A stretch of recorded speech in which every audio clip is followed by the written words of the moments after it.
আসসালামু আলাইকুম সবাইকে। গত ক্লাসে আমরা শৈবাল নিয়ে আলোচনা করেছিলাম। আজকের ক্লাসে আমরা ছত্রাকের যা কিছু জানা প্রয়োজন সবকিছু জানবো এবং এখানে কঠিন, কঠিন যে নামগুলো আছে সেগুলো এমসিকিউ এর জন্য একটু সহজ ট্রিক্সের আকারে আমরা মনে রাখার চেষ্টা করব। তো আসো আমরা ক্লাসটা শুরু করি। গত ক্লাসের পড়াটা যদি তোমাদের মনে থাকে, তোমাদের নিশ্চয়ই মনে আছে ওই যে মার্কিউলিসের যে ৫টা রাজ্য, এর মধ্যে এর মধ্যে যে ১ম রাজ্যটা ছিল সেটা ছিল মনেরা। এরপরে ছিল প্রতিষ্ঠা এবং তারপরে কিন্তু ছিল ফানজাই। এরপরে ছিল ভাইয়া ফানজাই। তো আমরা জানি যে এর ফানজাই থেকেই একটা শব্দ মনে রাখতে হবে। ফানজাই শব্দটাকে একবচন করলে যেটা পাওয়া যায় সেটা হচ্ছে ফাঙ্গাস এবং এই ফাঙ্গাস মানে হচ্ছে ছত্রাক।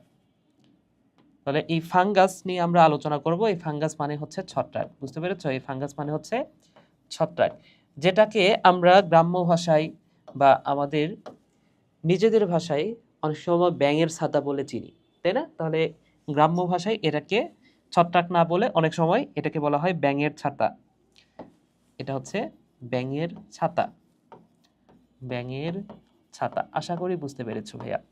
ওকে, সো এই ছত্রাক সম্পর্কিত যে জ্ঞান তোমাদের অনেকের কাছে ফাঙ্গোলজি বা এই টাইপের কিছু মাথায় আসতে পারে, তবে ফাঙ্গাস মানে ছত্রাক হলেও ছত্রাক সম্পর্কিত যে বিদ্যা বা ছত্রাক সম্পর্কিত যে জ্ঞান সেটাকে কিন্তু বলা হয় মাইকোলজি। এই নামটা একটু মনে রাখো। সো মাইকোলজি এটা হচ্ছে ছত্রাক সম্পর্কিত যে জ্ঞান সেটা। আশা করি বুঝতে পেরেছো। আচ্ছা, তাহলে লিখে দিই পাশে। মাইকোলজি মানে কি ভাইয়া? ছত্রাক সম্পর্কিত যে বিজ্ঞান, ছত্রাক সম্পর্কিত বিজ্ঞান। আচ্ছা, তো এই ছত্রাক আশা করি তোমরা প্রত্যেকে দেখেছো, তাই না? এই যে ব্যাঙের ছাতার মতো যে গঠনটা, এটা হচ্ছে ছত্রাক। তো তোমাদেরকে যদি একটু প্রশ্ন করি, যারা তোমরা এই অধ্যায়টা কোনোদিনই পড়ো নাই, বলো তো ভাইয়া এই ছত্রাকের দৈহিক অংশ কোনটা? তোমরা একটু মনে মনে ভাবো। তো তোমাদের কাছে মনে হতে পারে যে ভাইয়া এই যে এই অংশটুকু, এটাই তো আমরা উপর থেকে দেখতে পাই, এটাই তো তাহলে দৈহিক অংশ। কিন্তু এটা আসলে দৈহিক অংশ না। ছত্রাকের দৈহিক অংশটা থাকে কোনো জৈব বস্তুর ভেতরে বা মাটির ভেতরে, বা ছত্রাক তো নর্মালি বিভিন্ন পচনশীল যে বস্তুগুলা, হ্যাঁ, মৃত যে জৈব উপাদানগুলা, হ্যাঁ, বা গোবর, এই জায়গাগুলো তো জন্মায়। তো ছত্রাকের দৈহিক অংশটা থাকে এটার ভেতরে। কিন্তু এই যে ওপর থেকে যে অংশটা দেখতে পাচ্ছ এটা হচ্ছে ছত্রাকের জননাঙ্গ, হ্যাঁ, বা এটাকে অনেক সময় বলা হয় ফ্রুট বডি। তো ছত্রাক ছত্রাক সম্পর্কে একটা কথা আমি বলে দিই। এখানে লিখে রাখো। একটা ছত্রাক আসে, এটাকে কিন্তু আমরা অনেক সময় মাশরুম হিসেবেও চিনি। যেই ছত্রাকগুলোকে খাওয়া যায় সেটাকে আমরা বলি মাশরুম। আচ্ছা, তো একটা মাশরুম আছে হানি মাশরুম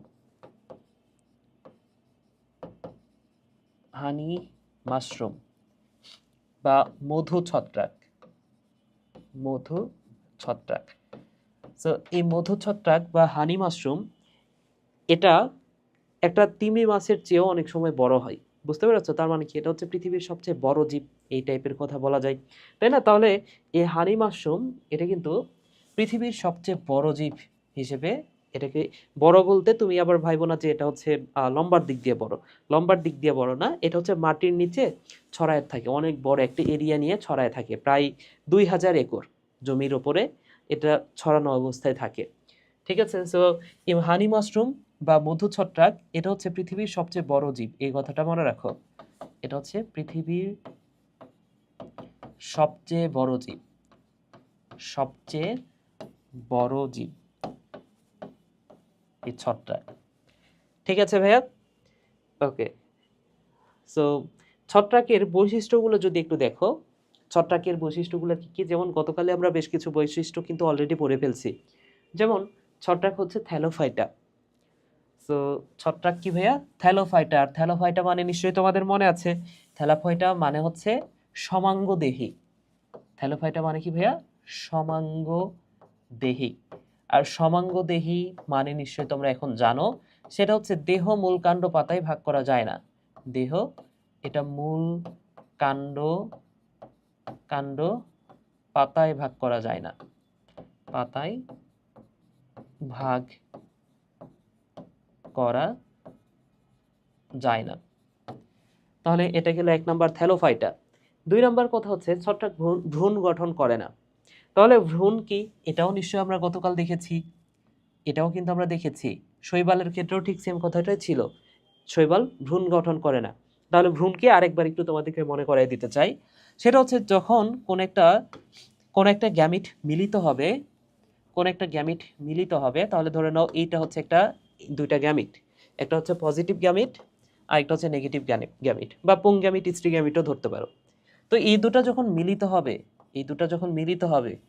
এর ফলে তৈরি হবে জাইগোট। এর ফলে কি তৈরি হবে ভাইয়া? জাইগোট। তো এই জাইগোটের না আমাদের ক্ষেত্রে যদি চিন্তা করো, এই জাইগোটের এরপরে বিভাজন হয়। মানুষের ক্ষেত্রে বা অন্যান্য উন্নত জীবের ক্ষেত্রে যদি চিন্তা করে দেখো, জাইগোটের কিন্তু এরপরে বিভাজন হবে, আস্তে আস্তে বিভাজন হবে। বিভাজিত হয়ে কি হবে? একটা থেকে দুইটা কোষ তৈরি হবে, হ্যাঁ, দুইটা থেকে চারটা কোষ তৈরি হবে। তো এই যে তারপরে কি আস্তে আস্তে একটা শিশু তৈরি হবে, আস্তে আস্তে একটা শিশু তৈরি হবে। তাহলে এই শিশু তৈরি হওয়ার আগ পর্যন্ত যে অবস্থাটা, শিশু তৈরি হওয়ার আগ পর্যন্ত এই যে কোষের যে অবস্থাটা, অর্থাৎ যেটাকে দেখে বোঝা যায় না, কোষের গুচ্ছ দেখে আসলে বোঝা যায় না যে এটা একটা শিশু, সেই অবস্থাটাকে বলা হচ্ছে ভ্রূণ। বুঝতে পেরেছো? বা শিশু তৈরি হওয়ার আগ পর্যন্ত এই যে এই কোষের বিন্যাস, এই জিনিসটাকে বলা হচ্ছে ভ্রূণ। তো ছত্রাকের ক্ষেত্রে এটা অন্যান্য জীবের ক্ষেত্রে হয়, কিন্তু ছত্রাকের ক্ষেত্রে যে কাজটা হয়, এই যে জাইগোট, এই জাইগোট থেকে আবার কোনো কিছু একটা তৈরি হয়ে এখানে আবার মায়োসিস বিভাজন ঘটে। গতকাল আমরা দেখেছি মায়োসিস বিভাজন ঘটে, এবং এইখান থেকে কিন্তু যে জিনিসগুলো তৈরি হয়, স্পোর, এগুলা থেকে নতুন নতুন জীব আবার জন্ম নেয়। তাহলে দেখো তো, জাইগোট তৈরি হওয়ার পরে সেটার কি আর মাইটোসিস হইলো বা ভ্রূণ কি দেখা গেল? তাইলে ভ্রূণ কিন্তু দেখা যাচ্ছে না এখানে। জাস্ট জাইগোট তৈরি হওয়ার পরপরই এটা আবার বিভাজিত হয়ে নতুন জীবে পরিণত হচ্ছে। তাহলে এইখানে ছত্রাকের ভ্রূণ তৈরি হচ্ছে না, ভ্রূণ গঠিত হয় না। আশা করি বুঝতে পেরেছো। ওকে, এরপরে দেখো ছত্রাকের ভাস্কুলার টিস্যু বা পরিবহন টিস্যু অনুপস্থিত। পরিবহন টিস্যু মানে কি? এটাও গতকাল আমরা পড়েছি। পরিবহন টিস্যু মানে হচ্ছে জাইলেম এবং ফ্লোয়েম, জাইলেম অ্যান্ড ফ্লোয়েম, এটাকে বলা হচ্ছে পরিবহন টিস্যু। হ্যাপ্লয়েড স্পোর দিয়ে বংশ বিস্তার করে। তাহলে স্পোর, এটা তো অবশ্যই হ্যাপ্লয়েডই হবে, তাই না? তার দেহকোষটাও হ্যাপ্লয়েড, ছত্রাকের দেহকোষটাও হ্যাপ্লয়েড। আচ্ছা, এখন তোমরা একটু মনে মনে ভাবো তো, আরেকটা বৈশিষ্ট্য এখানে মনে হয় স্কিপ করে গেছে। তোমরা একটু বলো তো যে ছত্রাক এটা কি এককোষী নাকি বহুকোষী? তো কথা হচ্ছে ছত্রাক তো বহুকোষী, এককোষীয় হইতে পারে। তাহলে ছত্রাকের দেহ এককোষীয় হইতে পারে, আবার বহুকোষীয় হইতে পারে। আচ্ছা, এরপরে দেখো এরা পরজীবী, মিথজীবী বা মৃতজীবী হিসেবে শ্বসন পদ্ধতিতে খাদ্য গ্রহণ করে। তাহলে পরজীবী মানে কি? পরজীবী মানে হচ্ছে যখন অন্যের উপর নির্ভর করবে, প্যারাসাইট, অন্যের উপর নির্ভর করবে এবং অন্যের খাদ্যের উপর নির্ভর করবে, ঠিক আছে? তখন সেটাকে আমরা বলবো পরজীবী। মিথজীবী মানে কি? যখন দুইটা মিলেমিশে একসাথে থাকবে দুইটা জীব, যেমন একটু পরে আমরা মিথজীবিতার উদাহরণ দেখব। তো দুইটা জীব যখন একসাথে, মানে ছত্রাক আর একটা হচ্ছে উন্নত জাতের কোনো একটা উদ্ভিদ হইতে পারে, সেই দুইজন যখন একে অপরের সাথে একসাথে বাস করে এবং একে অপরের উপকার করে, তখন সেটা হচ্ছে মিথজীবী। আর মৃতজীবী, ছত্রাক তো নর্মালি মৃত যে জীবজন্তু বা মৃত কোনো পশু পাখির উপর জন্মায় এবং সেখান থেকে খাদ্য শোষণ করে। বুঝতে পেরেছো? তাহলে সেটাকে আমরা বলতে পারি মৃতজীবী। তাহলে এটা হতে পারে পরজীবী, এটা হতে পারে পরজীবী, এটা হতে পারে মিথজীবী, অথবা এটা হতে পারে মৃতজীবী। ঠিক আছে, এরপরে দেখো ছত্রাকের জননাঙ্গ সাধারণত এককোষী হয়। জননাঙ্গ এটা হচ্ছে এককোষী। তো আমরা কিন্তু গত ক্লাসেও দেখেছি যে শৈবাল এবং ছত্রাক, এটা দুইজনই যেহেতু থ্যালোফাইটা, এদের মধ্যে অনেক মিল। তো এটারও হচ্ছে এককোষী, ওদেরও কিন্তু ছিল এককোষী। আচ্ছা, ছত্রাকের সঞ্চিত খাদ্য এটা হচ্ছে প্রধানত গ্লাইকোজেন, এছাড়াও আছে তৈলবিন্দু। তো এই দুইটা খুব ভালো মতো মনে রাখো, এবং তার সাথে চর্বি ও ভলিউটিন ইত্যাদি থাকতে পারে। তাহলে আমার সাথে বলো, গ্লাইকোজেন, তৈলবিন্দু, চর্বি, ভলিউটিন। গ্লাইকোজেন, তৈলবিন্দু, চর্বি, ভলিউটিন। আবারও গ্লাইকোজেন, তৈলবিন্দু, চর্বি, ভলিউটিন। চারটা যাতে কখনোই ভুল না হয়, চারটা খুবই ভালো করে মনে রাখবা। বিশেষ করে গ্লাইকোজেন অ্যান্ড তৈলবিন্দু, এই দুটা কি বলবো, খুবই ভালো করে মনে রাখতে হবে। ঠিক আছে ভাইয়া? ওকে, সো এটা অনেক বেশি গুরুত্বপূর্ণ। ছত্রাকের সঞ্চিত খাদ্য কি, এই কথাটা মনে রাখো। ছত্রাক এককোষী বা বহুকোষী। ছত্রাক এটা হতে পারে, হ্যাঁ এই যে একটু আগে যে কথাটা বললাম যে ছত্রাক এটা হতে পারে এককোষী বা বহুকোষী। এবং ফানজাই এরা যেহেতু মানে ইউক্যারিওটিক সেলেরা, তার মানে কি, এরা হচ্ছে নিউক্লিয়াসটা সুগঠিত, অর্থাৎ সুগঠিত নিউক্লিয়াস বা সুকেন্দ্রিক।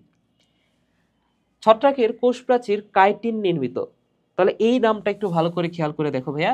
তোমাদেরকে একটা ছোট্ট কথা বলে দিই, সেটা হচ্ছে তোমরা নিশ্চয়ই প্রোটিন তৃতীয় অধ্যায় পড়েছো, সেখানে প্রোটিন, কার্বোহাইড্রেট এই বিষয়গুলো নিয়ে তোমরা পড়েছো, তাই না? তো এই নামটা একটু খেয়াল করে দেখো, প্রোটিন নামের শেষ অংশে কি আছে ভাইয়া, দেখো তো, আইএন। তো এইভাবে আমি পড়াই, কোনো নামের শেষে যদি বেশিরভাগ ক্ষেত্রে দেখো আয়ন আছে, মানে কোনো নামের শেষে যদি দেখো আয়ন আছে, বেশিরভাগ ক্ষেত্রে সেটা হয় প্রোটিন। বুঝতে পেরেছো? তাহলে না, প্রোটিন নামের শেষে আয়ন আছে, তো বেশিরভাগ ক্ষেত্রে কোনো নামের শেষে যদি দেখো আয়ন, সেটা হচ্ছে প্রোটিন। তাহলে বলো তো ভাইয়া, এই যে কাইটিন নামের শেষে আয়ন আছে না, তাহলে এটা কি প্রোটিন নাকি অন্য কিছু? একটু মনে মনে ভাবো। এটা অলরেডি তোমরা পড়েছো আশা করি, তৃতীয় অধ্যায়ে আমি পড়িয়েছি তোমাদের। তো কথা হচ্ছে, এটা নামের শেষে আয়ন থাকলেও এটা আসলে প্রোটিন না। বেশিরভাগ ক্ষেত্রে প্রোটিন হয়, তবে এটা প্রোটিন না, এটা হচ্ছে এক ধরনের পলিস্যাকারাইড, এটা হচ্ছে এক ধরনের শর্করা, বা এটা হচ্ছে পলিস্যাকারাইড। পলিস্যাকারাইড, আশা করি বুঝেছো, পলিস্যাকারাইড। ঠিক আছে। এই এককোষী ছাড়া প্রায় সকল ছত্রাকের দেহ হাইফি দ্বারা গঠিত। তাহলে এককোষী ছত্রাক যারা, তাদের দেহটা হাইফি দ্বারা গঠিত না, তাদের তো একটাই মাত্র কোষ থাকে। কিন্তু যারা হচ্ছে বাকিরা, বহুকোষী যে ছত্রাকগুলা, তাদের দেহটা কি দ্বারা গঠিত? হাইফি দ্বারা গঠিত। হাইফি কি একটু পরেই বুঝতে পারবো আমরা। এটি একটি অপুষ্পক উদ্ভিদ, অর্থাৎ ফুল বীজ তৈরি হয় না। তাহলে এটা একটা অপুষ্পক উদ্ভিদ, এবং যেহেতু অপুষ্পক, তার মানে কি ছত্রাকের জীবনে তুমি ফুল দেখছো না, বীজ দেখছো? দেখি নাই। তাহলে এদেরকেও যে গতকাল আমরা পড়েছিলাম ক্রিপ্টোগ্যামিয়া, তার মানে কি এরা হচ্ছে ক্রিপ্টোগ্যামিয়া, এদের হচ্ছে ফুল বীজ এগুলো দেখা যায় না, তাই না? সো ফুল বীজ এগুলো তৈরি হয় না, এই কারণেই তো এদের নাম হচ্ছে ক্রিপ্টোগ্যামিয়া। গতকাল যদি তোমাদের মনে থাকে, এদেরকে বলা হয় ভাইয়া ক্রিপ্টোগ্যামিয়া, ক্রিপ্টোগ্যামিয়া বলা হয়। ঠিক আছে। এবং জলীয় ও আর্দ্র পরিবেশে এরা জন্মায়, শুষ্ক পরিবেশে কম জন্মায়, জলীয় এবং আর্দ্র পরিবেশ হইলে সেখানে বেশি জন্মায়। এবং একটু আগে যে আমরা পড়লাম এদের সঞ্চিত যে খাদ্য, সেটা কি ছিল ভাইয়া? সঞ্চিত খাদ্য হচ্ছে গ্লাইকোজেন, তৈলবিন্দু, চর্বি, ভলিউটিন। এর মধ্যে দুইটা ছত্রাকের নাম মনে রাখো। এই অধ্যায়ে যে দুইটা ছত্রাক বিস্তারিতভাবে আলোচনা করা হয়েছে, একটা হচ্ছে অ্যাগারিকাস এবং আরেকটা হচ্ছে ওই যে ফাইটোপথোরা। তাহলে এই দুইটা ছত্রাকের কথা মনে রাখো ভাইয়া। তাহলে একটা হচ্ছে অ্যাগারিকাস, আমরা পড়ব অ্যাগারিকাস, এবং আরেকটা হচ্ছে ফাইটোপথোরা।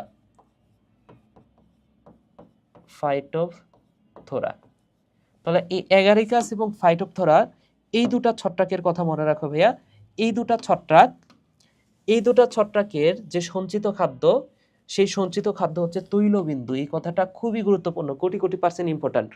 তাহলে ছত্রাকের সঞ্চিত খাদ্য গ্লাইকোজেন, তৈলবিন্দু, চর্বি এবং ভলিউটিন হতে পারে, কিন্তু এই অধ্যায়ে যে দুটা ছত্রাক নিয়ে আলোচনা করা আছে, সেই দুটা ছত্রাকের সঞ্চিত খাদ্য হচ্ছে তৈলবিন্দু। আশা করি বুঝেছো। তাহলে এটা হচ্ছে তৈলবিন্দু।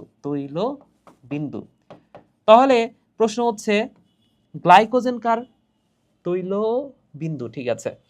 তাহলে প্রশ্ন হচ্ছে যে ভাইয়া গ্লাইকোজেন কোন ছত্রাকের সঞ্চিত খাদ্য?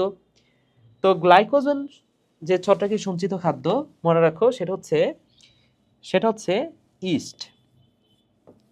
একটা হচ্ছে ইস্ট এবং আরেকটা হচ্ছে শৈবালের নাম মনে রাখো, সেটা হচ্ছে সায়ানোব্যাকটেরিয়া বা নীলাভ সবুজ শৈবাল, এটা মনে রাখো। তাহলে এই ইস্ট আর সায়ানোব্যাকটেরিয়া সায়ানো ব্যাকটেরিয়া। এই দুটা, এই ছত্রাক এবং এই শৈবাল, এদের সঞ্চিত খাদ্য আবার মনে রাখো গ্লাইকোজেন। এটার সঞ্চিত খাদ্য হচ্ছে গ্লাইকোজেন। আশা করি বুঝতে পেরেছ। তাহলে এটা কিন্তু ছত্রাক, এই ইস্টটা হচ্ছে ছত্রাক এবং এটাকে বলা হয় চিনির ছত্রাক, একটু পরে আমরা পড়ব। আর ছায়ানোব্যাকটেরিয়া এটা কিন্তু আমরা গতকাল পড়েছি, এটার আরেকটা নাম হচ্ছে নীলাভ সবুজ শৈবাল, তাই না? তাহলে ওটা এক ধরনের শৈবাল। তাহলে এদের সঞ্চিত খাদ্য আবার গ্লাইকোজেন। তাহলে কোটি % ইম্পর্টেন্ট, পরীক্ষা আসতে পারে। ঠিক আছে, সো আমরা বৈশিষ্ট্যগুলো পড়লাম। এবার আসো ছত্রাকের দৈহিক গঠন, ছত্রাক কিভাবে গঠিত হয় সেটা আমরা একটু দেখি। এবং এই দৈহিক গঠনটা অনেক বেশি গুরুত্বপূর্ণ। ছত্রাকের যে দৈহিক গঠন, এটা খুব ভালো করে আমাদের মুখস্থ রাখতে হবে। তো ছত্রাকের দৈহিক গঠনে আমরা তো একটু আগে দেখেছি যে ছত্রাক কি দ্বারা গঠিত? ছত্রাক হাইফি দ্বারা গঠিত, তাই না? তো ছত্রাকের, আমি যদি ছত্রাকটা একটু দেখাই তোমাদের, ছত্রাকের এই যে উপরের দিকে কি থাকে ভাইয়া? উপরের দিকে থাকে এই যে ছাতার মতো যে অংশটা, উপরের দিকে থাকে ছাতার মতো যে অংশটা, এবং নিচের দিকে এই যে মাটির নিচে বা কোনো জৈব পদার্থের নিচে এই যে নিচের দিকে যে অংশটা, এটাই কিন্তু দৈহিক অংশ। বুঝতে পেরেছো? তাহলে এই অংশটা, এটাই কিন্তু দৈহিক অংশ। তাহলে দৈহিক গঠন বলতে আমি কোন অংশটা বোঝাচ্ছি বলতো? দৈহিক গঠন বলতে আমরা কোন অংশটা নিয়ে আলোচনা করব? অবশ্যই যে এই অংশটা। আর উপরের যে অংশটা, এটাকে আমরা বায়বীয় অঙ্গ বলতে পারি, বা এই অংশটা, এটাকে আমরা ফ্রুট বডি বলতে পারি। এটা হচ্ছে ফ্রুট বডি। এই অংশটাকে আমরা বলি ফ্রুট বডি। এবং ফ্রুট বডি তৈরির যে প্রক্রিয়া, সেই তৈরির প্রক্রিয়াটাকে বলা হয় ফ্রুকটিফিকেশন। এই কথাটাও একটু মনে রাখো। সো ফ্রুট বডি তৈরির যে প্রক্রিয়া, সেটাকে বলা হয় ফ্রুকটিফিকেশন। ফ্রুট বডি তৈরির প্রক্রিয়া,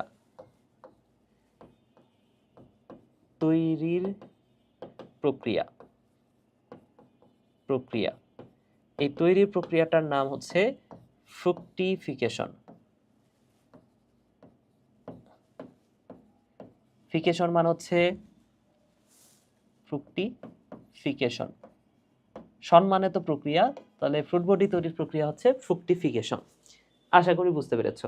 ওকে, সো এই ফ্রুট বডিতে কি থাকে ভাইয়া? দেখো তো, এই ফ্রুট বডিতে এই যে এই জায়গাটা, নিচের জায়গাটা যদি একটু খেয়াল করে দেখো, নিচের জায়গাতে এই যে এরকম অসংখ্য এরকম খাঁজকাটা দেখো নেই? ছত্রাক যারা দেখেছো ভালো করে, তারা কিন্তু দেখেছো যে এই ছত্রাকের নিচে এই জায়গাটাতে অসংখ্য ছোট ছোট খাঁজকাটা অংশ আছে। তো এটা নিয়ে আমরা পরে পড়বো, আমরা একটু দৈহিক গঠন নিয়ে পড়ি। তাহলে এই যে দৈহিক গঠন, এখানে যে ছোট ছোট অংশগুলা, এই যে দৈহিক গঠনের ছোট ছোট যে অংশগুলা, সেগুলোকে আমরা বলবো হাইফা। তাহলে হাইফাটা চিত্রটা একটু ভালো করে খেয়াল করে দেখো। এই যে হাইফাটা কোথায় ভাই? এই যে এইটা হচ্ছে হাইফা। তাহলে এই পুরা জিনিসটাকে বলা হয় মাইসেলিয়াম।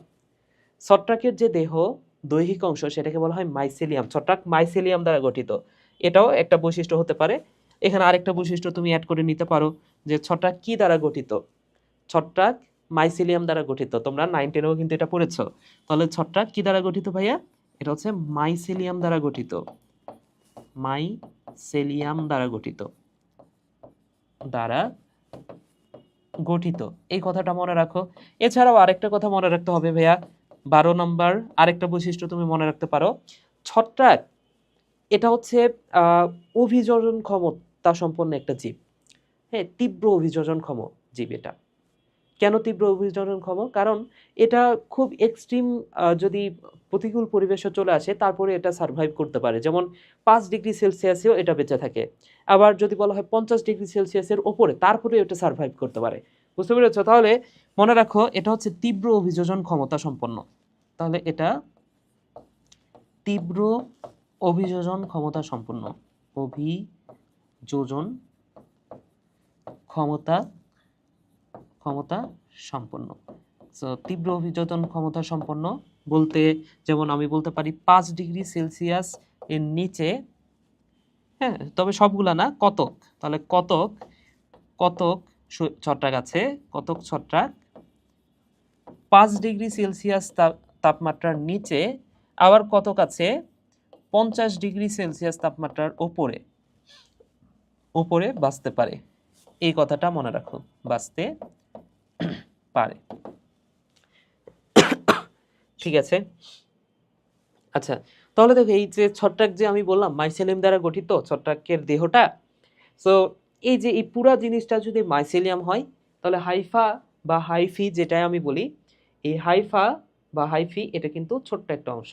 এই যে পুরা মাইসেলিয়ামের ছোট ছোট যে অংশগুলা, এই ছোট ছোট খণ্ডগুলাকে আমি বলতে পারি হাইফা, এবং সবগুলাকে একত্রে আমরা বলতে পারি হাইফি।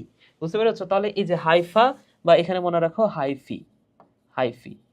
সো এই হাইফি এটা হচ্ছে বহুবচন, আর হাইফা এটা হচ্ছে একবচন, এটা হচ্ছে একবচন, আর হাইফি এটা হচ্ছে বহুবচন, বহুবচন। ঠিক আছে, তাহলে হাইফি কি আসলে? হাইফি হচ্ছে যে সুতার মতো যে অংশগুলো, সূত্রাকার অংশ। তাহলে হাইফি কি ভাইয়া? হাইফি হচ্ছে এটা হচ্ছে সূত্রাকার যে অংশটা ছত্রাকে, সেটাই। তাহলে এটা হচ্ছে সূত্রাকার, সূত্রাকার অংশ কে বলা হচ্ছে হাইফা। আচ্ছা, এবং হাইফার বা হাইফির যে মাথা, হাইফির মাথাকে বলা হচ্ছে ডোম। এই কথাটাও গুরুত্বপূর্ণ। তাহলে হাইফির মাথাকে বলা হয় ডোম। তাহলে হাইফার মাথাকে বলা হয়, মাথাকে বলা হয় ডোম। এরপরে আসো সেপ্টা। সেপ্টা কি? সেপ্টা হচ্ছে দেখো, সেপ্টা হচ্ছে এই যে একটা ছোট্ট একটা অংশ যদি কল্পনা করো, এই ছোট্ট একটা অংশ, এটা দেখো, এটা হচ্ছে অসংখ্য, এটা হচ্ছে প্রস্থ প্রাচীর দ্বারা আলাদা করা আছে না, দেখো তো এই পুরো জায়গাটা, এটা হচ্ছে অসংখ্য প্রস্থ প্রাচীর দ্বারা এই জায়গাটা কিন্তু আলাদা করা আছে। তাহলে এই যে প্রস্থ প্রাচীর দ্বারা আলাদা করা আছে, এটাকে আমরা বলতে পারি সেপ্টা। ঠিক আছে, তাহলে এই যে এই অংশটা, এই অংশটাকে আমি তাহলে বলতে পারি এটা হচ্ছে সেপ্টা, এটা হচ্ছে সেপ্টা। আর সেপ্টা দ্বারা আলাদা করা থাকলে তাহলে সেপ্টা কি? এটা হচ্ছে প্রস্থ প্রাচীর, প্রস্থ, প্রস্থ প্রাচীর, প্রস্থ প্রাচীর। তাহলে হাইফার মধ্যে যে প্রস্থ প্রাচীরগুলো থাকে সেগুলোকে বলা হচ্ছে সেপ্টা। এবং এই সেপ্টাযুক্ত যে মাইসেলিয়াম সেটাকে আমরা বলতে পারি সেপ্টেট মাইসেলিয়াম। ঠিক আছে, তাহলে সেপ্টেট মাইসেলিয়াম কি? সেপ্টাযুক্ত যে মাইসেলিয়াম। তাহলে সেপ্টা মানে আমরা বুঝলাম, এবং সেপ্টাযুক্ত মাইসেলিয়াম সেটা হচ্ছে septate mycelium, septate mycelium, mycelium. So septate mycelium মানে কি? সেপ্টেট মাইসেলিয়াম মানে হচ্ছে সেপ্টাযুক্ত মাইসেলিয়াম, সেপ্টাযুক্ত মাইসেলিয়াম, মাইসেলিয়াম। আশা করি বুঝেছো। ঠিক আছে, এরপরে দেখো মাইসেলিয়াম মানে তো বুঝছো, মাইসেলিয়াম মানে হচ্ছে হাইফি দ্বারা গঠিত। হাইফি, হাইফি যদি মনোমার হয় তাহলে অসংখ্য হাইফি দ্বারা গঠিত হয় হচ্ছে মাইসেলিয়াম। ঠিক আছে, তাহলে এই মাইসেলিয়াম কি? মাইসেলিয়াম হচ্ছে এটা ছত্রাকের হাইফি দ্বারা গঠিত। ঠিক আছে, তাহলে অনেক হাইফি দ্বারা গঠিত, অসংখ্য হাইফি দ্বারা গঠিত বা হাইফা দ্বারা গঠিত, হাইফা দ্বারা গঠিত। আশা করি বুঝেছো। এরপরে দেখো সিনোসাইটিক মাইসেলিয়াম। তো এই ওয়ার্ডটা তোমরা নিশ্চয়ই শুনেছো, সিনোসাইট। এই ওয়ার্ডটা তোমরা শুনেছো নিশ্চয়ই, তোমরা দ্বিতীয় অধ্যায়েও শুনেছো এটা। সিনোসাইট নামটা একটু মনে করে দেখো ভাইয়া, শুনেছো তোমরা, ওই যে ডাবের পানি, সিনোসাইটিক কোষের উদাহরণ ছিল ডাবের পানি। তাহলে সিনোসাইট মানে কি? সিনোসাইট মানে হচ্ছে বহু নিউক্লিয়াস যুক্ত কোষ, বহু নিউক্লিয়াস যুক্ত কোষকে বলবো আমরা সিনোসাইট। এখন একটু খেয়াল করে দেখো তো ভাইয়া, ধরে নাও এই যে এটা হচ্ছে একটা হাইফা বা এটা একটা মাইসেলিয়াম। তাহলে এই মাইসেলিয়ামের এইটা যদি একটা কোষ হয়, এই যে ধরে নাও এটা একটা কোষ, তারপরে এইটা একটা কোষ, এইটুকু একটা কোষ, এই প্রত্যেকটা যদি আলাদা আলাদা আলাদা কোষ হয় এবং এদের মধ্যে যদি প্রস্থ প্রাচীরটা থাকে, এর মাঝখানে যদি, প্রত্যেকটার মাঝখানে যদি প্রস্থ প্রাচীর থাকে, তাহলে দেখো তো এই প্রত্যেকটা কোষে একটা করে নিউক্লিয়াস থাকলো না? যেমন এই কোষে একটা নিউক্লিয়াস আছে, এখানে প্রস্থ প্রাচীরটা আলাদা আছে, নিচের কোষে একটা নিউক্লিয়াস। তাহলে যদি এই প্রস্থ প্রাচীর থাকে, সেই ক্ষেত্রে তো নিউক্লিয়াস একটাই থাকবে। কিন্তু আমি যদি প্রত্যেকটা প্রস্থপ্রাচীরকে আমি যদি বাদ দিয়ে দিই, তাহলে প্রস্থপ্রাচীর যদি বাদ হয়ে যায়, তাহলে দেখো তো এই যে এই কোষটা দেখো তো, এখানে কোনো প্রস্থপ্রাচীর আছে বা এই মাইসিলিয়ামে কোনো প্রস্থপ্রাচীর আছে? নাই। তাহলে যেহেতু এই এই জায়গাতে কোনো প্রস্থপ্রাচীর নাই, সো এইখানে নিউক্লিয়াসটা কিন্তু হয়ে গেছে অনেকগুলা। দেখো এখানে যদি একটা প্রস্থপ্রাচীর থাকতো, তাহলে দেখো এখানে এই কোষে মাত্র নিউক্লিয়াস ছিল একটা, কিন্তু যেহেতু প্রস্থপ্রাচীর নাই, নিউক্লিয়াস দেখো কতগুলা হয়ে গেছে। তাহলে এই ধরনের মাইসিলিয়ামকে আমি তখন বলবো সিনোসাইটিক মাইসিলিয়াম। এই ধরনের মাইসিলিয়ামকে আমি বলবো সিনোসাইটিক মাইসিলিয়াম। বুঝতে পেরেছ? এবং সিনোসাইটিক কোষগুলা কিন্তু আমি এভাবে পড়িয়েছিলাম, তোমাদের মনে আছে কিনা? সিনোসাইটিক কোষ বা বহুনিউক্লিয়াস যুক্ত কোষ কারা ছিল, সেটা ছিল এইভাবে পড়াইতাম, সা পেন পেন ভাও বট, এভাবে পড়িয়েছিলাম, তাই না ভাইয়া? সো সা মানেই হচ্ছে স্যাপ্রোলিগনিয়া এবং পেনিসিলিয়াম। সো এই যে স্যাপ্রোলিগনিয়া, এখানে কি আছে? স্যাপ্রোলিগনিয়া, পেনিসিলিয়াম, ভাউসেরিয়া, বট্রেডিয়াম। সো এইগুলা কিন্তু সিনোসাইটিক মাইসিলিয়াম, মানে এগুলো সবগুলো সিনোসাইটিক মাইসিলিয়াম না, এগুলো হচ্ছে সিনোসাইটিক কোষ। এর মধ্যে এই যে দেখো স্যাপ্রোলিগনিয়া, পেনিসিলিয়াম, এগুলো হচ্ছে সিনোসাইটিক মাইসিলিয়াম আমি বলতে পারি। হ্যাঁ, এর সাথে আরেকটা এক্সট্রা মনে রাখো, মিউকর। তাহলে স্যাপ্রোলিগনিয়া এটা তো আমরা জানি, এবং এর সাথে পড়ো মিউকর। আশা করি বুঝেছো। ঠিক আছে, এরপরের দৈহিক গঠনটা একটু খেয়াল করে দেখো। হস্টোরিয়াম, এখানে নামের মধ্যে দেখো হোস্ট বিষয়টা আছে, নামের মধ্যে তুমি হোস্ট বিষয়টা শব্দটা খুঁজে পাবা। হোস্ট মানে কি? হোস্ট মানে হচ্ছে কি বলবো, আচ্ছা বুঝছো তো হোস্ট মানে কি। ঠিক আছে, তো হোস্টোরিয়াম এটা এটা হচ্ছে এর শ্বসন একটা অঙ্গ, শ্বসন অঙ্গ বলা যায় হোস্টোরিয়ামকে আমি বলতে পারি, এই হাইড্রার শ্বসন অঙ্গ। তো ধরে নাও এটা হচ্ছে একটা প্রকৃত কোষী প্রাণী বা একটা হচ্ছে উদ্ভিদ কোষ। এই যে এগুলো হচ্ছে, এখানে 4টা উদ্ভিদ কোষ দেখানো আছে, আর এটা হচ্ছে একটা হাইফা। তো যখন আমাদের দেহে বা কোন একটা উদ্ভিদের দেহে এই ছত্রাকটা জন্মায়, এবং ছত্রাক যদি আমাদের কোষ থেকে খাদ্য শোষণ করতে চায়, সেই ক্ষেত্রে এই হাইফা থেকে দেখো একটা হোস্টোরিয়াম বের করে দেয়, একটা হোস্টোরিয়াম কোষের ভেতরে প্রবেশ করায়। দেখছো? তাহলে এটা হচ্ছে একটা উদ্ভিদের সেল। তাহলে এই সেল ওয়ালটা ভেদ করে একটা শোষণ অঙ্গ সে পাঠায় দিছে কোষের ভেতরে, তাই না? তাহলে কোষের ভেতরে এখন এই যে কোষের ভেতরে যে পুষ্টি উপাদানগুলো আছে, সেই পুষ্টি উপাদানগুলো সে এখন শোষণ করে হাইফার ভেতরে নিয়ে নিবে, তাই না? তাহলে এই যে এই জিনিসটাকে আমরা বলতে পারি হোস্টোরিয়াম। ঠিক আছে, তাহলে হোস্টোরিয়ামের মাধ্যমে কি করে বলতো? এটা হচ্ছে শোষণ অঙ্গ হোস্টোরিয়াম।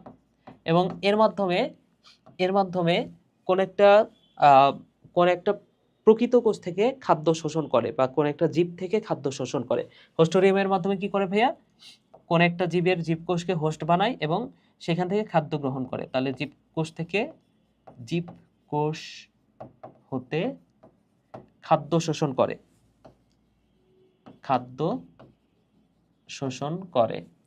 আশা করি বুঝেছ।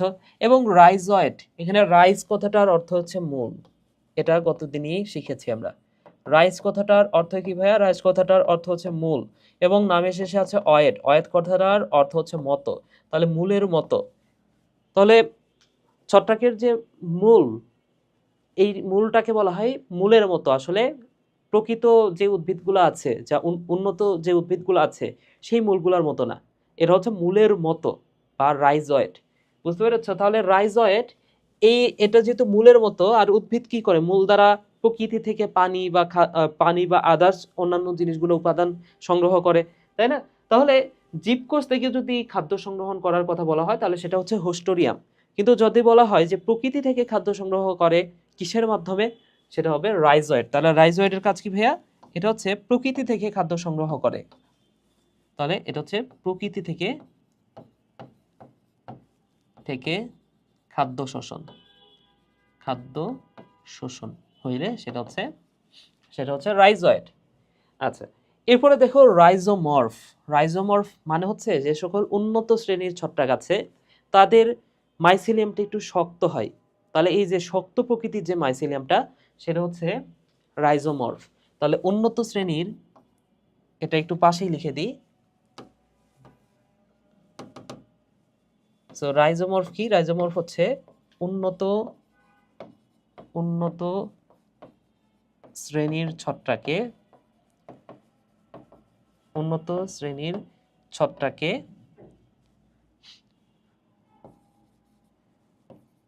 শক্ত রশির মতো মাইসেলিয়ামকে বলা হচ্ছে রাইজোমর্ফ। যেমন এগারিকাস নামে যে ছত্রাকটা নিয়ে আমরা পড়বো, সেটা কিন্তু রাইজোমর্ফের উদাহরণ। বুঝতে পেরেছ?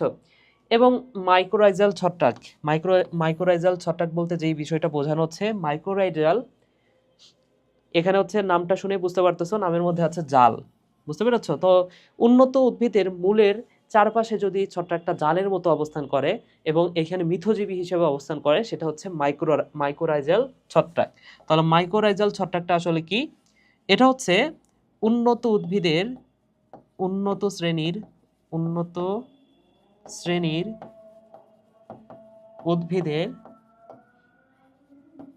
আচ্ছা, আমরা একটু ব্রেক নিই। হ্যাঁ, আজান দিচ্ছে, আজানের ব্রেক নিই, এরপরে এইখান থেকে আমরা আবার শুরু করব। ওকে, সো এই যে উন্নত শ্রেণীর উদ্ভিদের মূলের চারপাশে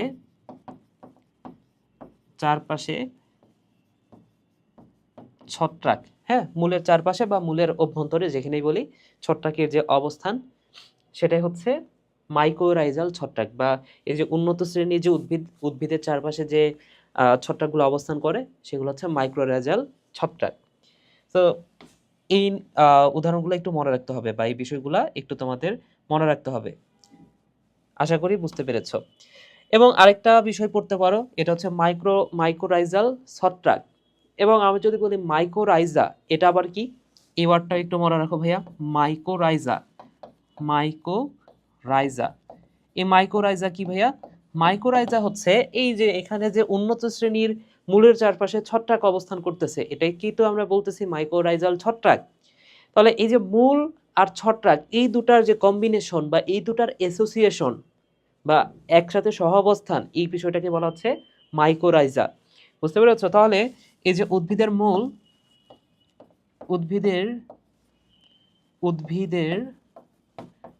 মূল ও ছত্রাকের এ ধরনের অ্যাসোসিয়েশন, ঠিক আছে? তাহলে এই যে অ্যাসোসিয়েশন, এটা হচ্ছে মাইকোরাইজা। এটা হচ্ছে মাইকোরাইজা। এবং এটা কিন্তু মিথজীবী হইতে পারে, ঠিক আছে? যে উদ্ভিদের ফসফরাস প্রয়োজন, তো ছত্রাক উদ্ভিদকে ফসফরাস দিচ্ছে এবং বিনিময়ে ছত্রাক বাসস্থান পাচ্ছে। ছত্রাকের দেহের উপরে যেহেতু বাস করতেছে, ছত্রাক বাসস্থান পাচ্ছে। সো এদের মধ্যে কিন্তু একটা মিথজীবী সম্পর্ক আছে। সো মাইকোরাইজা এটা কিন্তু মিথজীবী হতে পারে। হ্যাঁ, তো ছত্রাক কি করে ভাইয়া? ছত্রাক উদ্ভিদের জন্য ফসফরাস আচ্ছা, পাশে লিখি, ফসফরাস সরবরাহ করে এবং ছত্রাক বিনিময়ে কি পায় বলতো? বাসস্থান পায়। এবং ছত্রাক বাসস্থান পায়। তাহলে এই বিষয়টাকে আমি বলতে পারি মিথজীবিতা। তাহলে এই যে মাইকোরাইজা, এটা হচ্ছে এক ধরনের মিথজীবিতা। কার মধ্যে? উন্নত শ্রেণীর উদ্ভিদ এবং ছত্রাকের মধ্যে এক ধরনের মিথজীবিতা। আশা করি বুঝতে পেরেছো ভাইয়েরা। ঠিক আছে, তো এইখান থেকে আরো কিছু বিষয় তোমাদেরকে একটু বলে দিই। সেটা হচ্ছে এই যে দেখো, একটু আগে যে আমরা পড়লাম হস্টোরিয়াম মানে কি ভাইয়া? এই যে হস্টোরিয়াম মানে কি? হস্টোরিয়াম মানে হচ্ছে শ্বসন অঙ্গ, যেটা দিয়ে জীবকোষে খাদ্য শোষণ করে। আচ্ছা, এটা হচ্ছে খাদ্য শোষণ করে। এটা হচ্ছে খাদ্য, ওকে? সো খাদ্য শোষণ করে। এখন কথা হচ্ছে, কোন ছত্রাকের হস্টোরিয়ামটা থাকে? মনে রাখো, ছত্রাকটার নাম মনে রাখতে হবে ভাইয়া। ছত্রাকটার নাম হচ্ছে ওই যে ফাইটোপথরা ইনফেস্ট্যান্স আমরা পড়ছি না, ওই ফাইটোপথরা। অর্থাৎ আলুর বিলম্বিত ধসা রোগ যে করে। তো আলুর কোষ থেকে এই ছত্রাকটা হস্টোরিয়ামের মাধ্যমে খাদ্য শোষণ করে নেয় বা পুষ্টি শোষণ করে নেয়। তার মানে কি এই আলুটা মারা যাবে বা আলুটা ধ্বংস হয়ে যাবে। তাহলে এটা কোন ছত্রাক? কোন ছত্রাকে দেখা যায় ভাইয়া? ফাইটোফথোরা। এটা হচ্ছে ফাইটোফথোরা। ফাইটোফথোরা এই ছত্রাকটাতে দেখা যায়। এবং আরো কিছু কথা মনে রাখতে পারো ভাইয়া, সেটা হচ্ছে এই যে মাইকোরাইজাল যে ছত্রাক, এটার উদাহরণটা পড়তে পারো। মাইকোরাইজাল ছত্রাকের উদাহরণটা হচ্ছে ভাইয়া, এটা হচ্ছে স্যাপ্রোলিগনিয়া। স্যাপ্রোলিগনিয়া। তো এই স্যাপ্রোলিগনিয়া সম্পর্কে আমাদের বেশ কয়েকটা ইনফরমেশন মনে রাখতে হবে। 5টা ইনফরমেশন আমরা মনে রাখবো। তো 5টা ইনফরমেশন আমি একটু লিখে দিই, দেখো। স্যাপ্রোলিগনিয়া বিভিন্ন জায়গাতে পাবা, এইভাবে তুমি একটু পড়তে পারো। তাহলে টপিকটা হচ্ছে স্যাপ্রোলিগনিয়া। স্যাপ্রোলিগনিয়া। তো স্যাপ্রোলিগনিয়া সম্পর্কে যে ইনফরমেশনগুলো মনে রাখতে হবে, মনে রাখো এইভাবে: G U my Samson. G U my Samson, এই 5টা কথা মনে রাখবা। ঠিক আছে? সো জি মানে কি? জি মানে হচ্ছে, মনে রাখো, জি মানে হচ্ছে জুস্পোর। তাহলে জুস্পোর কোথায় দেখা যায়? জুস্পোর দেখা যায় স্যাপ্রোলিগনিয়াতে। এরপরে ইউতে ইউকার্পিক। ইউকার্পিক মানে কি একটু পরে জানবো আমরা। ইউকার্পিক। মাই মানে হচ্ছে মাইকোরাইজাল ছত্রাক। রাইজাল ছত্রাক। তাহলে মাইকোরাইজাল ছত্রাক মানে কি একটু আগে আমরা পড়েছি ভাইয়া। মাইকোরাইজাল ছত্রাক মানে হচ্ছে উদ্ভিদের, এখানে দেখো নামের সাথে কিন্তু মিল আছে। এই রাইজ কথাটার অর্থ হচ্ছে মূল, এটা আমরা জানি। তাহলে মাইকো মানে তো আবার ছত্রাক, তাহলে ছত্রাক যদি মূলে থাকে, কার মূলে? উন্নত শ্রেণীর উদ্ভিদের মূলে, সেটা হচ্ছে মাইকোরাইজাল ছত্রাক। ইজি। ঠিক আছে? সো মাইকোরাইজাল ছত্রাকের উদাহরণ হচ্ছে স্যাপ্রোলিগনিয়া। এরপরে স্যামতে মনে রাখো, স্যামন মাছের রোগ করে কে? মনে রাখো ভাইয়া, স্যামন মাছের রোগ। স্যামন মাছের রোগ সৃষ্টি করে হচ্ছে, স্যামন মাছের রোগ সৃষ্টি করে এই স্যাপ্রোলিগনিয়া। এবং সন্তে মনে রাখো coenocytic mycelium. Coenocytic mycelium. Coenocytic mycelium. Okay. So এই হচ্ছে স্যাপ্রোলিগনিয়া সম্পর্কে ইনফরমেশন। এই 5টা কথা স্যাপ্রোলিগনিয়া সম্পর্কে মনে রাখবে। যেমন এই যে একটু আগে আমরা দেখেছি না, সিনোসাইটিক মাইসিলিয়ামের উদাহরণ কোনটা? সিনোসাইটিক মাইসিলিয়ামের উদাহরণ হচ্ছে স্যাপ্রোলিগনিয়া, তাই না? এখন আমরা পারবো আশা করি। সো একটা কথা ভাইয়া, তোমাদেরকে যদি একটা ছোট্ট প্রশ্ন করি, দেখো ছত্রাকের দৈহিক অংশের নাম কি? এটা যদি আমি বলি, সেটা হচ্ছে এই যে মাইসিলিয়াম, তাই না? এই যে ছত্রাকের দৈহিক অংশ যেটা অসংখ্য হাইফা দ্বারা গঠিত, এটার নাম হচ্ছে মাইসিলিয়াম। তাহলে এই মাইসিলিয়ামটা কি ভাইয়া? এটা হচ্ছে ছত্রাকের দৈহিক অংশ। এটা হচ্ছে ছত্রাকের দৈহিক অংশ। এই কথাটা মনে রাখতে হবে ভাইয়া। ছত্রাকের দেহটা তৈরি হয় এই মাইসিলিয়াম দ্বারা। এখন আমি যদি তোমাদের প্রশ্ন করি, তাহলে ছত্রাকের দৈহিক অংশ হচ্ছে মাইসিলিয়াম, তাহলে এই মাইসিলিয়াম দ্বারাই নিশ্চয়ই একটা ছত্রাকের দেহ গঠিত। এখন আমি যদি বলি যে কোন ছত্রাকে মাইসিলিয়াম থাকে না, কোন ছত্রাকে মাইসিলিয়াম থাকে না, এটা যদি আমি তোমাদেরকে একটু বলি, সো তোমরা একটু চিন্তা করতে থাকো, আমি ততক্ষণে একটু তোমাদেরকে ব্যাখ্যা করি বিষয়টা। দেখো কোন ছত্রাকে মাইসিলিয়াম থাকে না, একটু খেয়াল করে দেখো ভাইয়া। একটা স্পেশাল টাইপের ছত্রাক আছে যার নাম হচ্ছে ইস্ট। এর নামটা নিশ্চয়ই শুনেছ, ইস্ট। ইস্ট থেকে বিভিন্ন ধরনের এনজাইম খরিত হয়, যেমন জাইমেস, ইনভার্টেস, হ্যাঁ, মল্টেস। তাহলে এই টাইপের বেশ কিছু এনজাইম আছে। তো এই ইস্টকে একটা বিশেষ নামে ডাকা হয়, মনে রাখো, ইস্টকে আদর করে ডাকা হয় চিনির চিনির ছত্রাক বলা হয়। এটাকে কি বলা হয় ভাইয়া? চিনির ছত্রাক। চিনির ছত্রাক। তো ছত্রাক মানে কি? ওই যে মাইকোলজি মানে তো ছত্রাক বিদ্যা।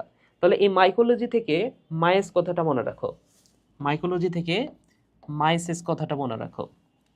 এবং চিনি মানে কি? চিনি মানে তো স্যাকারিন, তাই না? তাহলে ওই স্যাকারিন থেকে আবার মনে রাখো স্যাকারোমাইসেস। ওকে, বানানটা ঠিক হইলো কিনা একটু চেক দিয়ে নিবা, ঠিক আছে ভাইয়া? আচ্ছা, আমি একটু পরে না হয় আমি নিজেই চেক করে দিব। সো স্যাকারোমাইসেস চিনির, তাহলে ইস্টের আরেকটা নাম ভাইয়া, এটাকে বলা হয় স্যাকারোমাইসেস। আশা করি বুঝতে পেরেছো।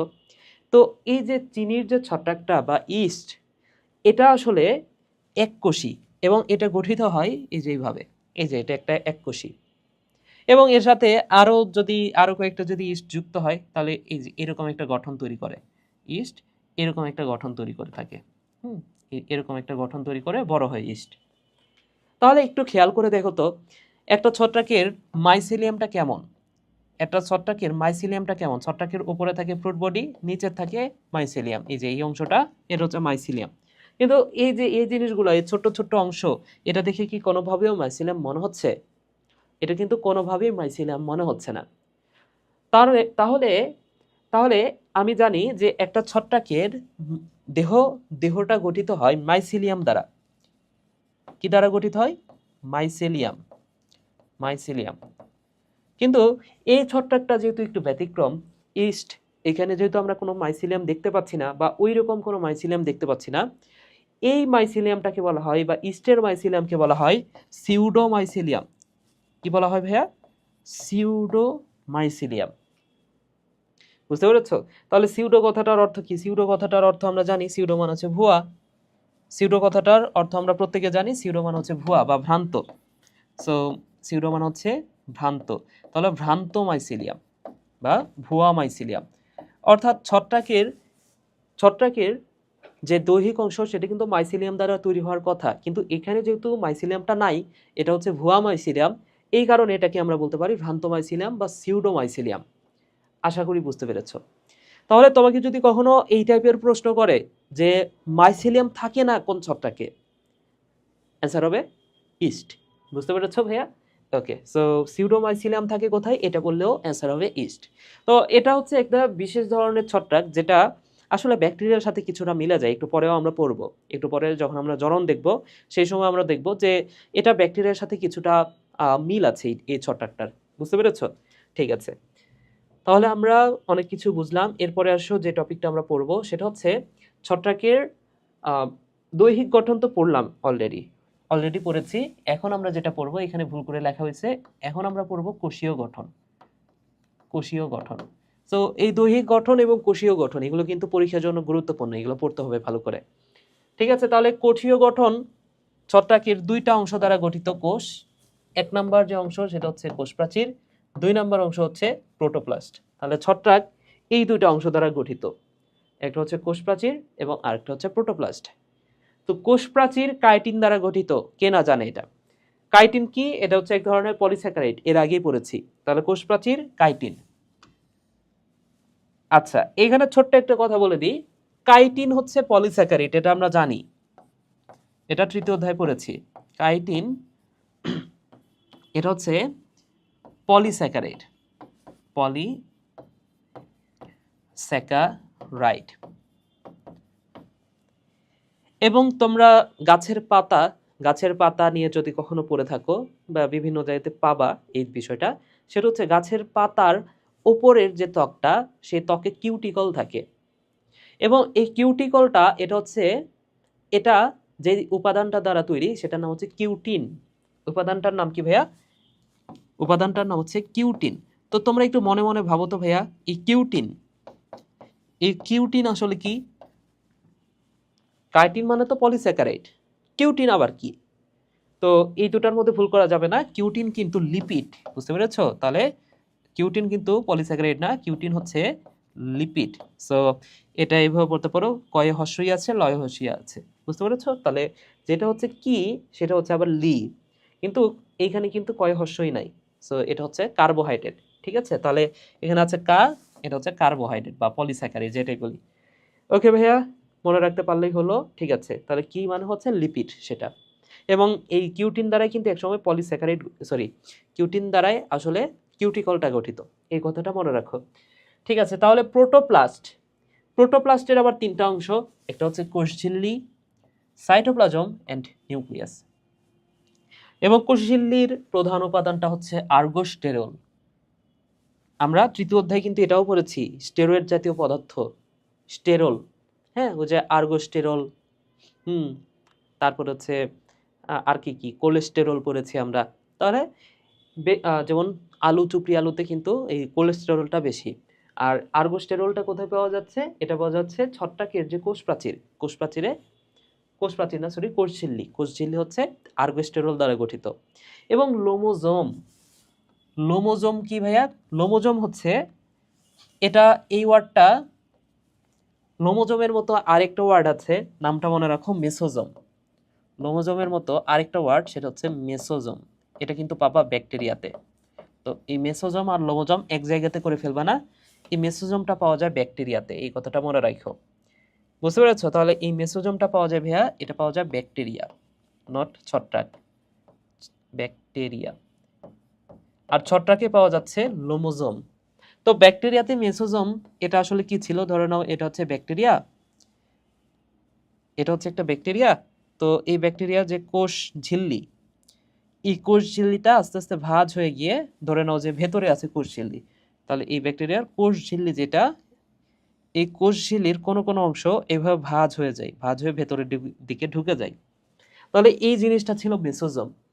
তাহলে ছত্রাকের ক্ষেত্রেও ঠিক সেম, ছত্রাকের ক্ষেত্রেও কোষ ঝিল্লিটা ভাঁজ হয়ে যে প্রবর্ধন তৈরি করে বা ভাঁজ হয়ে যে অংশ তৈরি করে, সেটা হচ্ছে লোমোজোম। আশা করি বুঝতে পেরেছো। তাহলে কোষ ঝিল্লি, এটা হচ্ছে কোষ ঝিল্লি,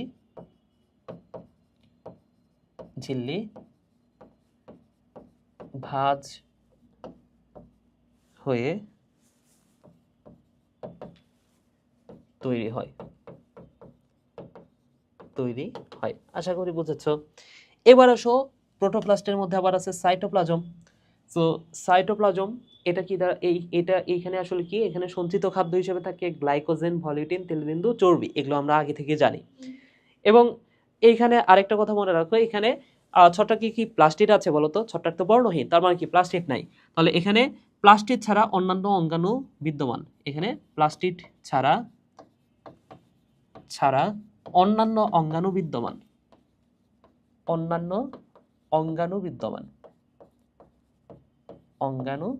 বিদ্যমান, এই কথাটা ভাইয়া মনে রাখতে হবে, প্লাস্টিড ছাড়া অন্যান্য অঙ্গাণু বিদ্যমান।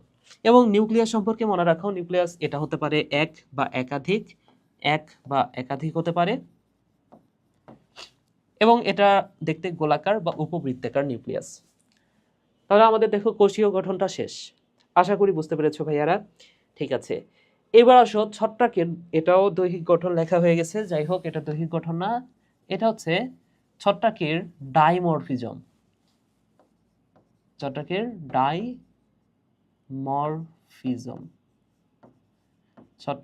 ডাইমরফিজম।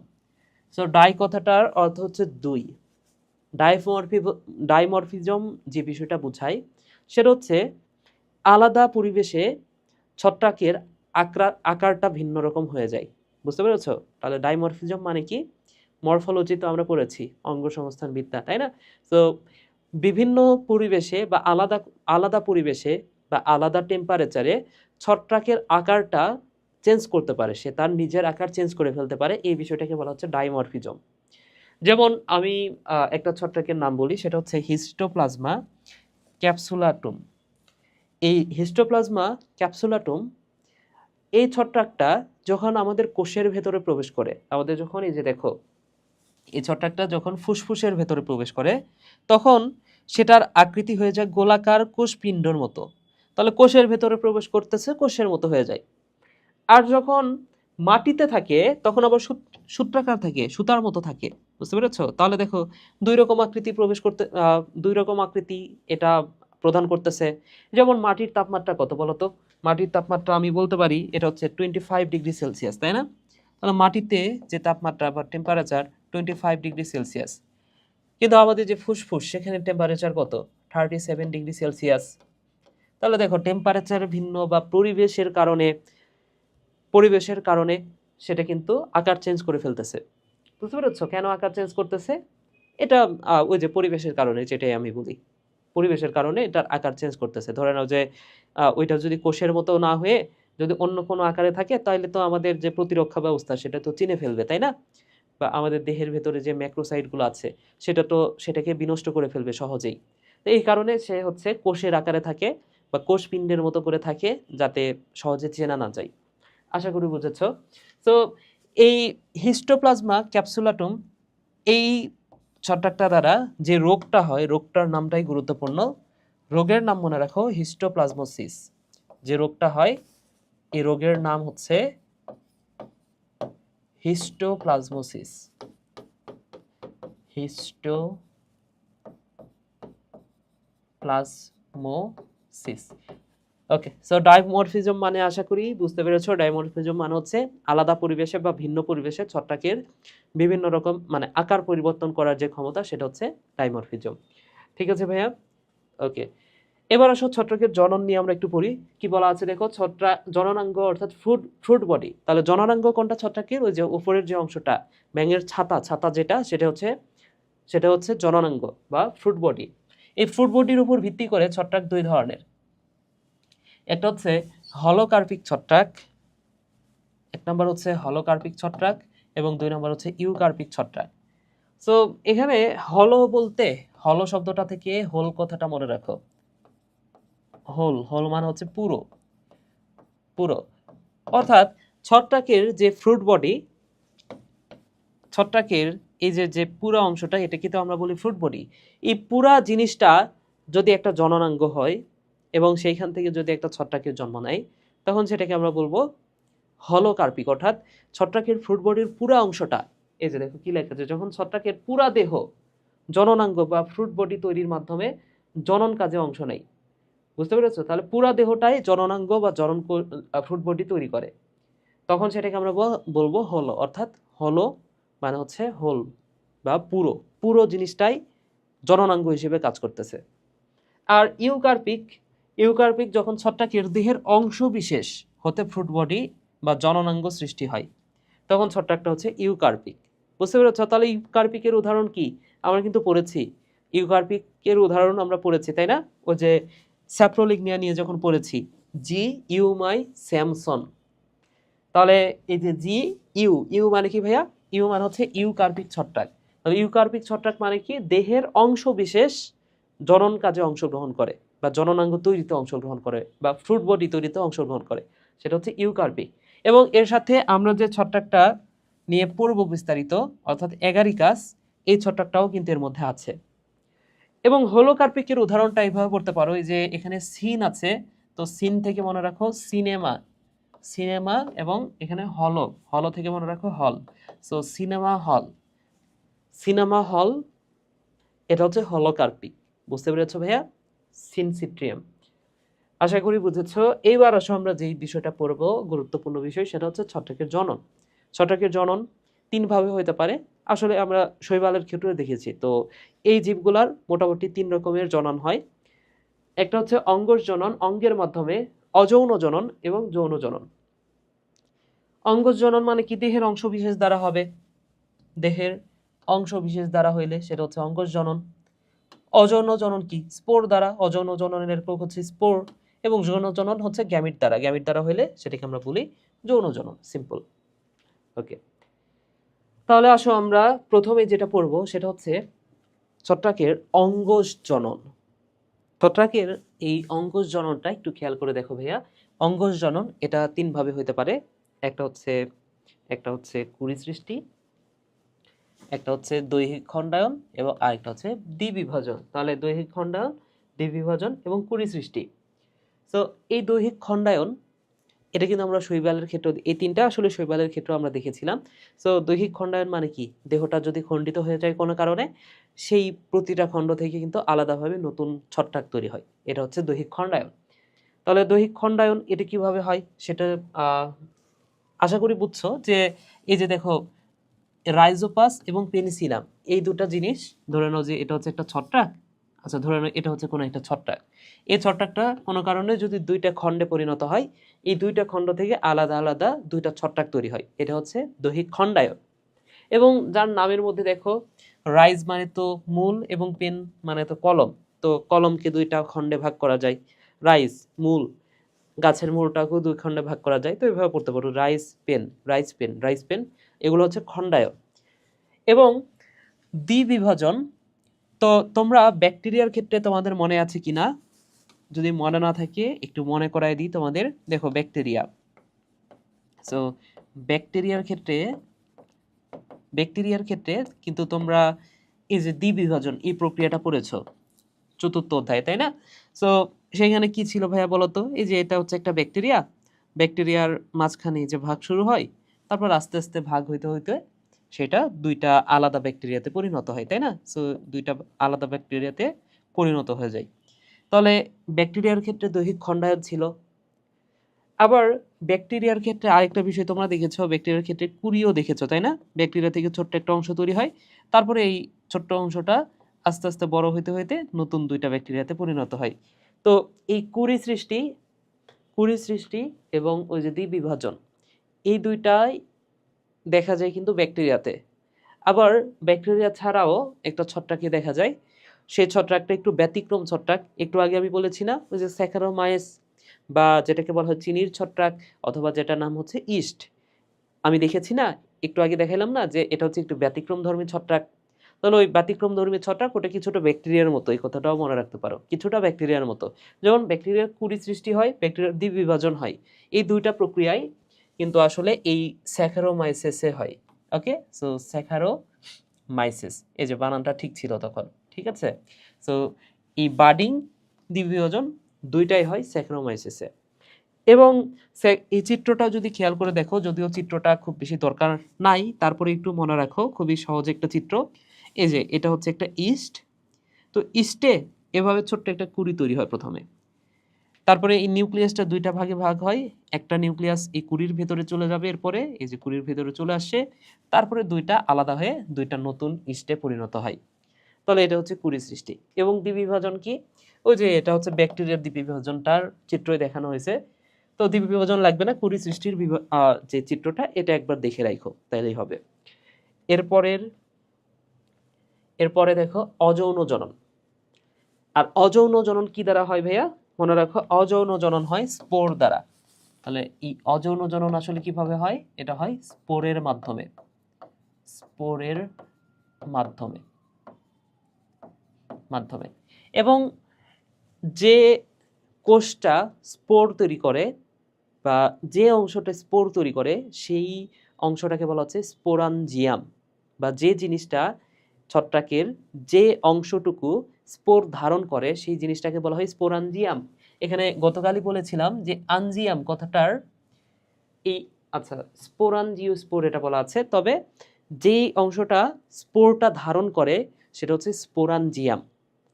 বুঝতে পেরেছো? তাহলে আঞ্জিয়াম মানে হচ্ছে ধারণ করা, তাহলে এই যে ছত্রাকের যে অংশটা স্পোর ধারণ করে সেটা হচ্ছে স্পোরাঞ্জিয়াম। এখন যে স্পোরটা, স্পোরাঞ্জিয়ামে যে স্পোরটা তৈরি হয় সেই স্পোরটার নাম হচ্ছে স্পোরাঞ্জিওস্পোর। বুঝতে পেরেছো? তার আগে আরেকটা কথা বলে দিই, সেটা হচ্ছে তোমাদের বইয়ে যেই কথাটা বলা আছে সেটা হচ্ছে এই ছত্রাকের অযৌন জনন তো হবে স্পোরের মাধ্যমে, তাই না? তাহলে এই যে অযৌন জনন, এটা দুইটা উপায় হয়, একটা হচ্ছে স্পোরাঞ্জিয়াম তৈরির মাধ্যমে, আর একটা হচ্ছে কর্নিডিয়া তৈরির মাধ্যমে। তো এই দুটা বইয়ে লেখা থাকলেও আরো কয়েকটা উল্লেখ করা আছে, ওই জায়গাতেই আরো কয়েকটা নাম উল্লেখ করা আছে, তো আমরা সবগুলোই পড়বো। তাহলে এক নাম্বার ছিল স্পোরাঞ্জিওস্পোর, এর মাধ্যমে ছত্রাক অযৌন জনন করে।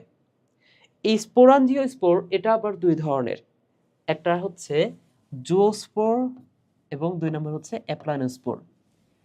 তাহলে নামের প্রত্যেকটা নামের শেষে আছে স্পোর, এবং জু মানে যেহেতু প্রাণী এবং প্রাণীরাই চলাচল করতে পারে, যদিও সব প্রাণী পারে না, সো প্রাণীরাই যেহেতু চলাচল করতে পারে, তাহলে জুস্পোর মানে হচ্ছে যে স্পোরটা চলাচল করতে পারে, অর্থাৎ যাদের ফ্লাজেলা আছে। তাহলে জুস্পোর মানে কি? এখানে ফ্লাজেলা থাকে, এই স্পোরে ফ্লাজেলা আছে এবং চলাচল করতে পারে, চলতে পারে, এই কথাটা মনে রাখো।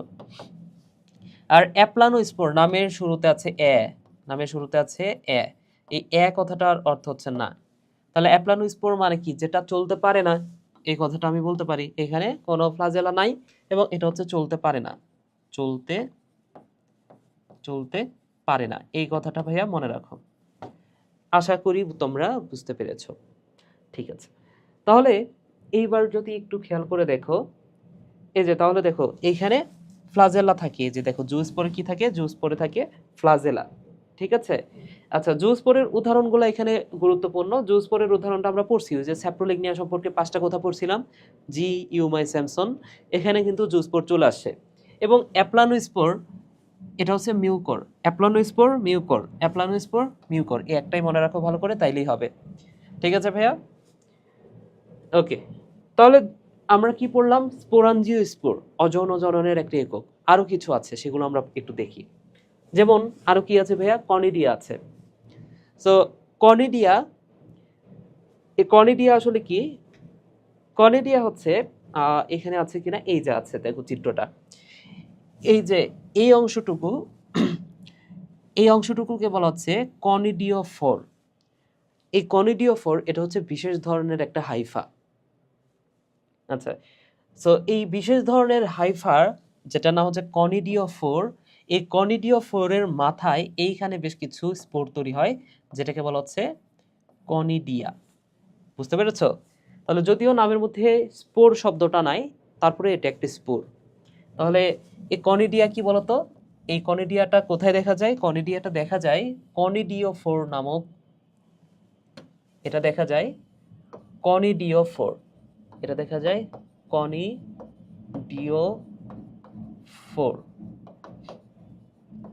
নামক বিশেষ হাইফার মাথায়, বিশেষ হাইফার মাথায় এই কনিডিয়া দেখা যায়। সো এই কনিডিয়া, এই কনিডিয়া, এই যে গোল গোল যে অংশটা, এটা হচ্ছে কনিডিয়া, এবং এটার উদাহরণ হচ্ছে পেনিসিলিয়াম এন্ড অ্যাসপারজিলাস। এই দুটো একদম ঠাড়া মুখস্থ করে ফেলতে হবে, কিছু করার নাই। সো এই দুটো হচ্ছে কনিডিয়ার উদাহরণ। এছাড়াও একটা ক্ল্যামাইডোস্পোর আছে। এই ক্ল্যামাইডোস্পোর সম্পর্কে যে কথাটা মনে রাখবা, সেটা হচ্ছে এই স্পোরগুলা তার দেহের চারপাশে আবরণ তৈরি করে। দেখো ধরে নাও এই যে ভেতরে এইটা হচ্ছে একটা স্পোর, এই স্পোরের চারদিকে একটা পুরু আবরণ তৈরি হইল। গত ক্লাসে তোমাদের যদি মনে থাকে, শৈবালের একটি স্পোর পড়েছিলাম, শৈবাল সম্পর্কে একটি স্পোর পড়েছিলাম, শৈবালের হিপনোস্পোর, মনে আছে কিনা ভাইয়া তোমাদের? শৈবাল সম্পর্কে আমরা পড়েছিলাম শৈবালের হিপনোস্পোর। এই হিপনোস্পোরের কাজ কি ছিল? এই হিপনোস্পোর, হিপনো কথাটার অর্থ হচ্ছে লুকায়িত। সো হিপনোস্পোরের কাজ ছিল এটা লুকায়িত অবস্থায় রাখে, অর্থাৎ এটার মধ্যে প্রতিকূল পরিবেশ মোকাবেলা করে, প্রতিকূল পরিবেশ মোকাবেলা করে। তোমাদের মনে আছে কিনা ভাইয়া? মনে না থাকলে একটু মনে করে নাও। তাহলে দেখো এই যে ক্ল্যামাইডোস্পোর, এটা হচ্ছে ওই হিপনোস্পোরের মতো।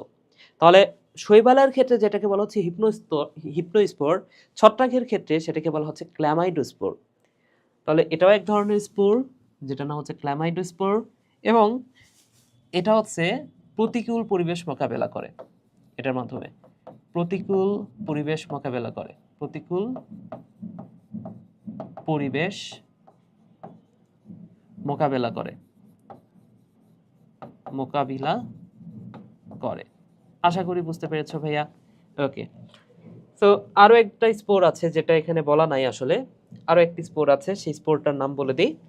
আচ্ছা, বলার আগে আমি একটা হাইফার চিত্র আঁকাই। দেখো ধরে নাও এটা হচ্ছে ছত্রাকের একটা হাইফা। এই হাইফাতে অনেকগুলা নিউক্লিয়াস থাকে নিশ্চয়ই,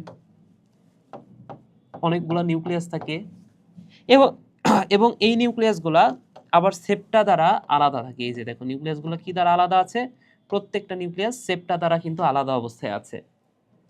বুঝতে পেরেছো? তো এই যে এই বিশেষ ধরনের সেপ্টা দ্বারা বা প্রস্থপ্রাচীর দ্বারা যে কোষগুলা তৈরি হইল, এই কোষগুলা না নিজের চারপাশে, এই কোষগুলা না নিজের চারপাশে আবরণ তৈরি করে। অনেক সময় এই কোষগুলা নিজের চারপাশে একটা আবরণ তৈরি করে, পুরো একটা আবরণ তৈরি করে, এবং এইটাই একটা স্পোর হিসেবে ব্যবহৃত হতে পারে। বুঝতে পেরেছো? ধরে নাও যে এই যে এটা চারপাশে তার একটা আবরণ তৈরি করে ফেললো, এবং এইটাই যখন আলাদা হয়ে কোনো মাটিতে পড়বে, তখন সেখান থেকে কিন্তু নতুন একটা ছত্রাক জন্ম নেবে।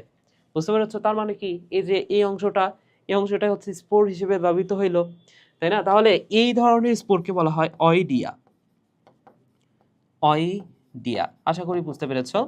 এবং ওইডিয়ার উদাহরণটা আমি একটু বলে দিই তোমাদের। ওইডিয়ার উদাহরণটা ভাইয়া, ওইডিয়ার উদাহরণটা মনে রাখো।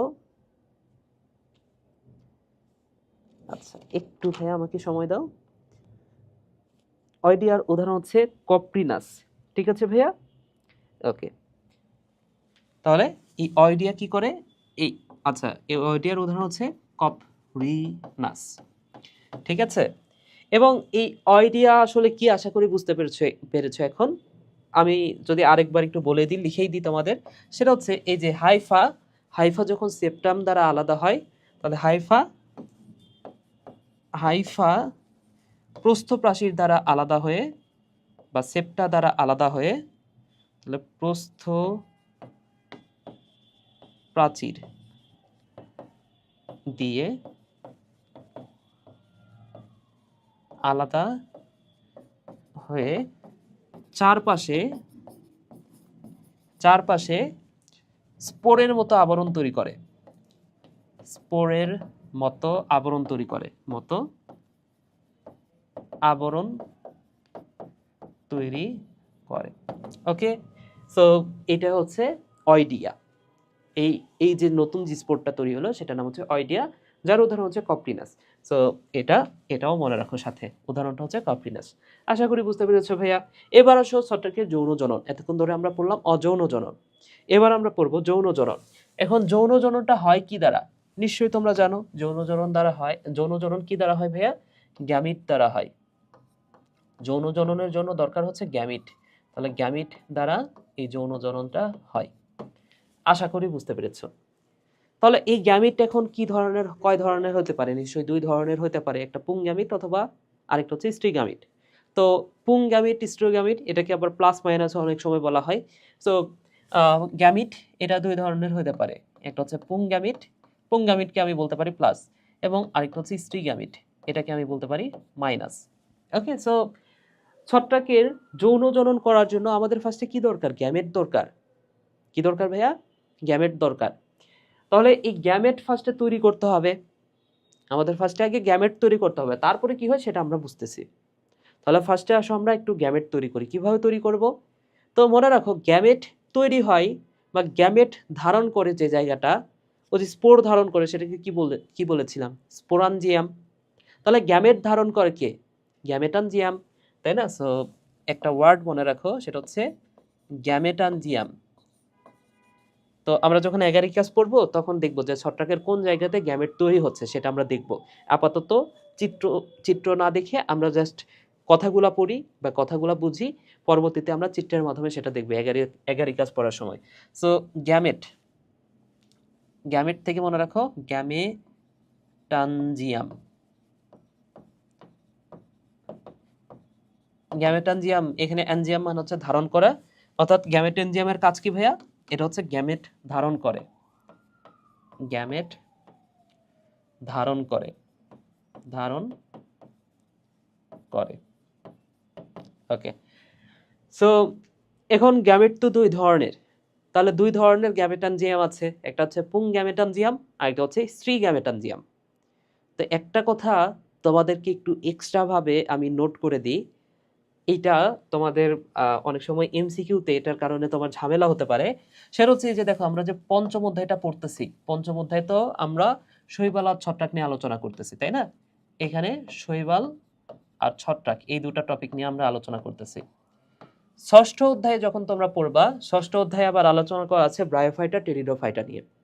তো এখানে ষষ্ঠ অধ্যায়তে হচ্ছে ব্রায়োফাইটা টেরিডোফাইটা, এবং সপ্তম অধ্যায় গিয়ে নগ্নবীজি এবং আবৃতবীজি উদ্ভিদ। তো আস্তে আস্তে দেখো উন্নত হচ্ছে, পঞ্চম অধ্যায়ে শৈবাল ছত্রাক, তাহলে শৈবালের চেয়ে উন্নত হচ্ছে ছত্রাক, ছত্রাকের চেয়ে উন্নত হচ্ছে ব্রায়োফাইটা, তারপরে টেরিডোফাইটা, তারপরে নগ্নবীজি, তারপরে আবৃতবীজি। তাহলে সপ্তম অধ্যায়ে গিয়ে আবার আছে কে ভাইয়া? এখানে আছে নগ্নবীজি, নগ্নবীজি, এবং আছে আবৃতবীজি, আবৃতবীজি। তো একটা কথা খুব ভালো করে মনে রাখো ভাইয়া, সেটা হচ্ছে এই যে স্ত্রী প্রজনন অঙ্গ বা স্ত্রী গ্যামেটানজিয়াম যেটাকে বলতেছি, পঞ্চম অধ্যায় অর্থাৎ শৈবাল ছত্রাকে স্ত্রী প্রজনন অঙ্গ যেটা, বা যেখান থেকে ডিম্বাণু তৈরি হবে বা স্ত্রী গ্যামিট তৈরি হবে, সেই জায়গাটাকে বলা হয় উওগোনিয়া। কি বলা হয় ভাইয়া, মনে রাখো, এটা হচ্ছে উওগোনিয়া। উওগোনিয়া। তাহলে উও মানে তো হচ্ছে স্ত্রী রিলেটেড কোনো কিছু বোঝায় বা ওভাম বোঝায়। ডিম্বাণু তৈরি হবে, সেটা হচ্ছে উওগোনিয়া। তবে ষষ্ঠ অধ্যায়ে গিয়ে স্ত্রী প্রজনন তন্ত্র, সেটাকে আর উওগোনিয়া আমরা বলবো না। তার মানে কি, উওগোনিয়া এটা হচ্ছে অনুন্নত। এই উওগোনিয়ার চেয়ে একটু উন্নত হচ্ছে আর্কিগোনিয়াম। তাহলে ষষ্ঠ অধ্যায়ে স্ত্রী প্রজনন স্ত্রী গ্যামেটানজিয়াম যেটা, সেটাকে বলা হয় আর্কিগোনিয়াম। কি বলা হয়? আর্কিগোনিয়াম। আর্কিগোনিয়াম। এবং এই ষষ্ঠ অধ্যায়ে যে দুইটা উদ্ভিদ আছে তার চেয়ে আবার উন্নত কারা? 7। এটাকে একটু সাইডে লিখে ফেলি, এটা একটু সাইডে নিয়ে যাই। ওকে, তাহলে 6 অধ্যায়ের চেয়ে উন্নত আবার কি? 7। 7-এর মধ্যে সপ্তম অধ্যায়ে আছে নগ্নবীজি এবং আবৃতবীজি। তো এই নগ্নবীজি আবৃতবীজির মধ্যে আবার নগ্নবীজি যেটা, সেখানে দেখা যায় আর্কিগোনিয়াম। আর্কিগোনিয়াম। তাহলে দেখো তো ভাইয়া, আর্কিগোনিয়াম এটা কি অনুন্নত বৈশিষ্ট্য না? এটা হচ্ছে অনুন্নত। ষষ্ঠ অধ্যায়ে যে উদ্ভিদগুলো সেগুলো তো অনুন্নত, সেই উদ্ভিদগুলোতে পাচ্ছি আমরা আর্কিগোনিয়াম। তাহলে এই আর্কিগোনিয়ামটা নগ্নবীজিতেও পাচ্ছি। তাহলে নগ্নবীজি তো উন্নত উদ্ভিদ, কিন্তু নগ্নবীজির মধ্যে আবার অনুন্নত বৈশিষ্ট্য বা নগ্নবীজি উদ্ভিদের আদি বৈশিষ্ট্য কোনটা যদি প্রশ্ন করা হয়, সেখানে অ্যান্সারটা কিন্তু হবে এই আর্কিগোনিয়াম সৃষ্টি। তাহলে এই আর্কিগোনিয়াম সৃষ্টি, এটা অনেক সময় পরীক্ষাতে আসবে বা তোমার নগ্নবীজি পড়ার সময় এই ওয়ার্ডটা পাবা। সেটা হচ্ছে এই আর্কিগোনিয়াম সৃষ্টি। আর্কিগোনিয়াম, এই আর্কিগোনিয়াম সৃষ্টি, এটা কিন্তু নগ্নবীজি উদ্ভিদের আদি বৈশিষ্ট্য। এটা হচ্ছে আদি বৈশিষ্ট্য। এই আর্কিগোনিয়াম উন্নত উদ্ভিদ অর্থাৎ আবৃতবীজি উদ্ভিদে কিন্তু পাওয়া যায় না। আশা করি বুঝতে পেরেছো। ঠিক আছে, এখানে আরেকটা বিষয় ছোট্ট করে মনে রাখো, সেটা হচ্ছে একটু পরেই আমরা এই পঞ্চম অধ্যায়ে আরেকটা টপিক পড়ব, সেটা হচ্ছে লাইকেন। পঞ্চম অধ্যায়ের আরেকটা টপিক পড়ব, সেটা হচ্ছে লাইকেন। তো লাইকেনের যে স্ত্রী প্রজনন অঙ্গ, সেটাকে আবার উওগোনিয়া বলা হয় না, সেটাকে একটা বিশেষ নামে ডাকা হয়। ওটা দেখতে কাপের মতো, তাই কার্পোগোনিয়াম।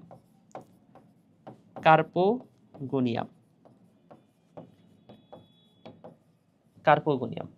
এবং খুবই গুরুত্বপূর্ণ একটা কথা মনে রাখো, সেটা হচ্ছে লাইকেনের পুং প্রজনন তন্ত্র যেটা বা পুং গ্যামেটানজিয়াম যেটা, সেটাকে আবার আরেকটা স্পেশাল নামে ডাকা হয়, সেটাকে আমরা বলতে পারি স্পার্মোগোনিয়াম। নামটা একটু ভালো করে খেয়াল করে দেখো ভাইয়া, সেটা হচ্ছে স্পার্মোগোনিয়াম।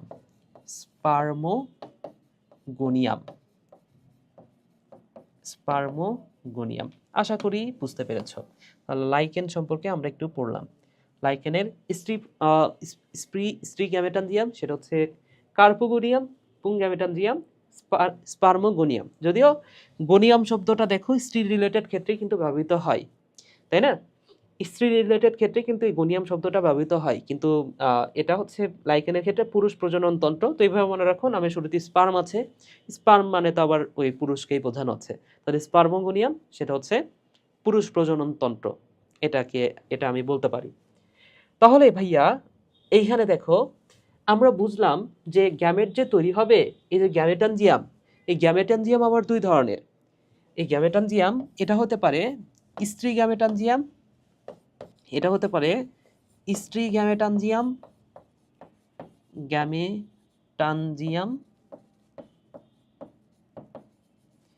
এবং এইটা হতে পারে পুং গ্যামেটানজিয়াম, তাই না ভাইয়া? এটা কি হতে পারে? এটা হচ্ছে পুং গ্যামেটানজিয়াম হতে পারে। কারণ কি, আমাদের প্লাস মাইনাস দুইটা লাগবে। সো একটা হতে পারে পুং গ্যামেটানজিয়াম। আশা করি বুঝেছো। তো এই যে স্ত্রী গ্যামেটানজিয়াম, সেটাকে কি বলে একটু আগে তো আমি দেখলাম, সেটাকে বলে উওগোনিয়া। এটাকে বলা হয় উওগোনিয়া।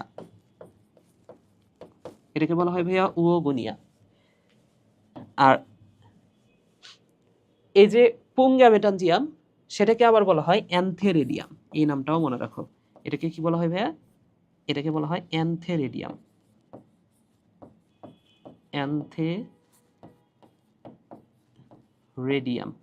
আশা করি খুব সুন্দর মতো বুঝতে পেরেছ। ওগোনিয়াম এবং অ্যান্থেরিডিয়াম। ঠিক আছে, তাহলে আসো এই ওগোনিয়াম থেকে কি তৈরি হবে? এই ওগোনিয়াম থেকে তৈরি হবে ওস্পোর, আর অ্যান্থেরিডিয়াম থেকে তৈরি হবে পুংস্পোর, যেটাকে আমরা বলতেছি পজিটিভ, তাই না?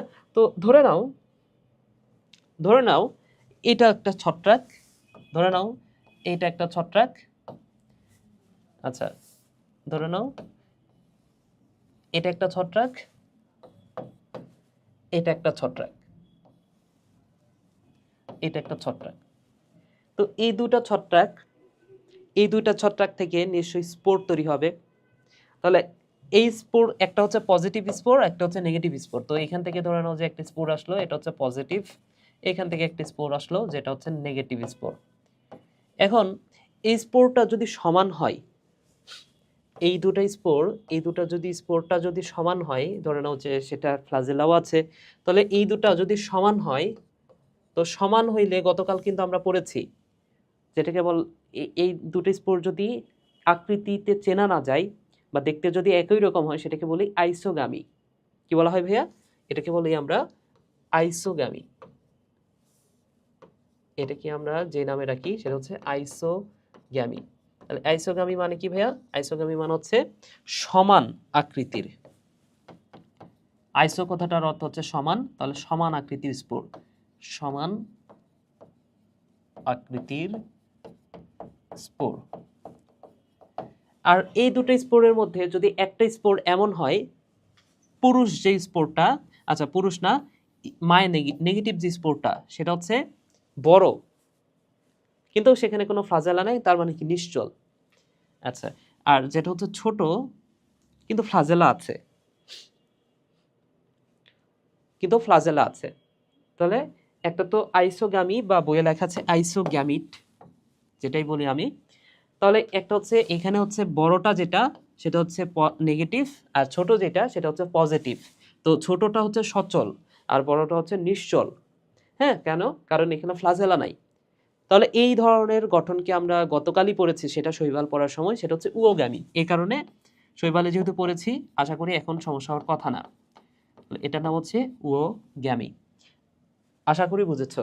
তাহলে এইখানে ধরে নাও যে দুটি স্পোর তৈরি হলো, একটা হচ্ছে পজিটিভ, একটা নেগেটিভ। সেটা হতে পারে আইসোগামী অথবা উওগামী, যেটাই আমি বলি। তো স্পোরটা তৈরি হওয়ার পরে এটা কি হবে বলো তো ভাইয়া? এইটা মিলিত হবে। এখন মিলিত যখন হবে, তখন মনে রাখো এদের যে প্রোটোপ্লাজমটা সেটা ফার্স্টে মিলিত হবে, সাইটোপ্লাজমটা তখনও মিলিত হয় নাই। সরি, সাইটোপ্লাজম বলতেছি আল্লাহ, নিউক্লিয়াসটা তখনও মিলিত হয় নাই। দেখো নিউক্লিয়াসটা দুইটা আলাদাভাবে আছে, কিন্তু ফার্স্টে কোনটা মিলিত হয়েছে দেখো তো ভাইয়া? প্রোটোপ্লাজমটা মিলিত হয়েছে। তাহলে দেখো এখানে প্রোটোপ্লাজমটা ফার্স্টে মিলিত হয়, তাহলে এই মিলনটাকে বলা হয় প্লাজমোগ্যামি। তাহলে এই ঘটনাকে আমি কি বলতে পারি? এটা হচ্ছে প্লাজমোগ্যামি।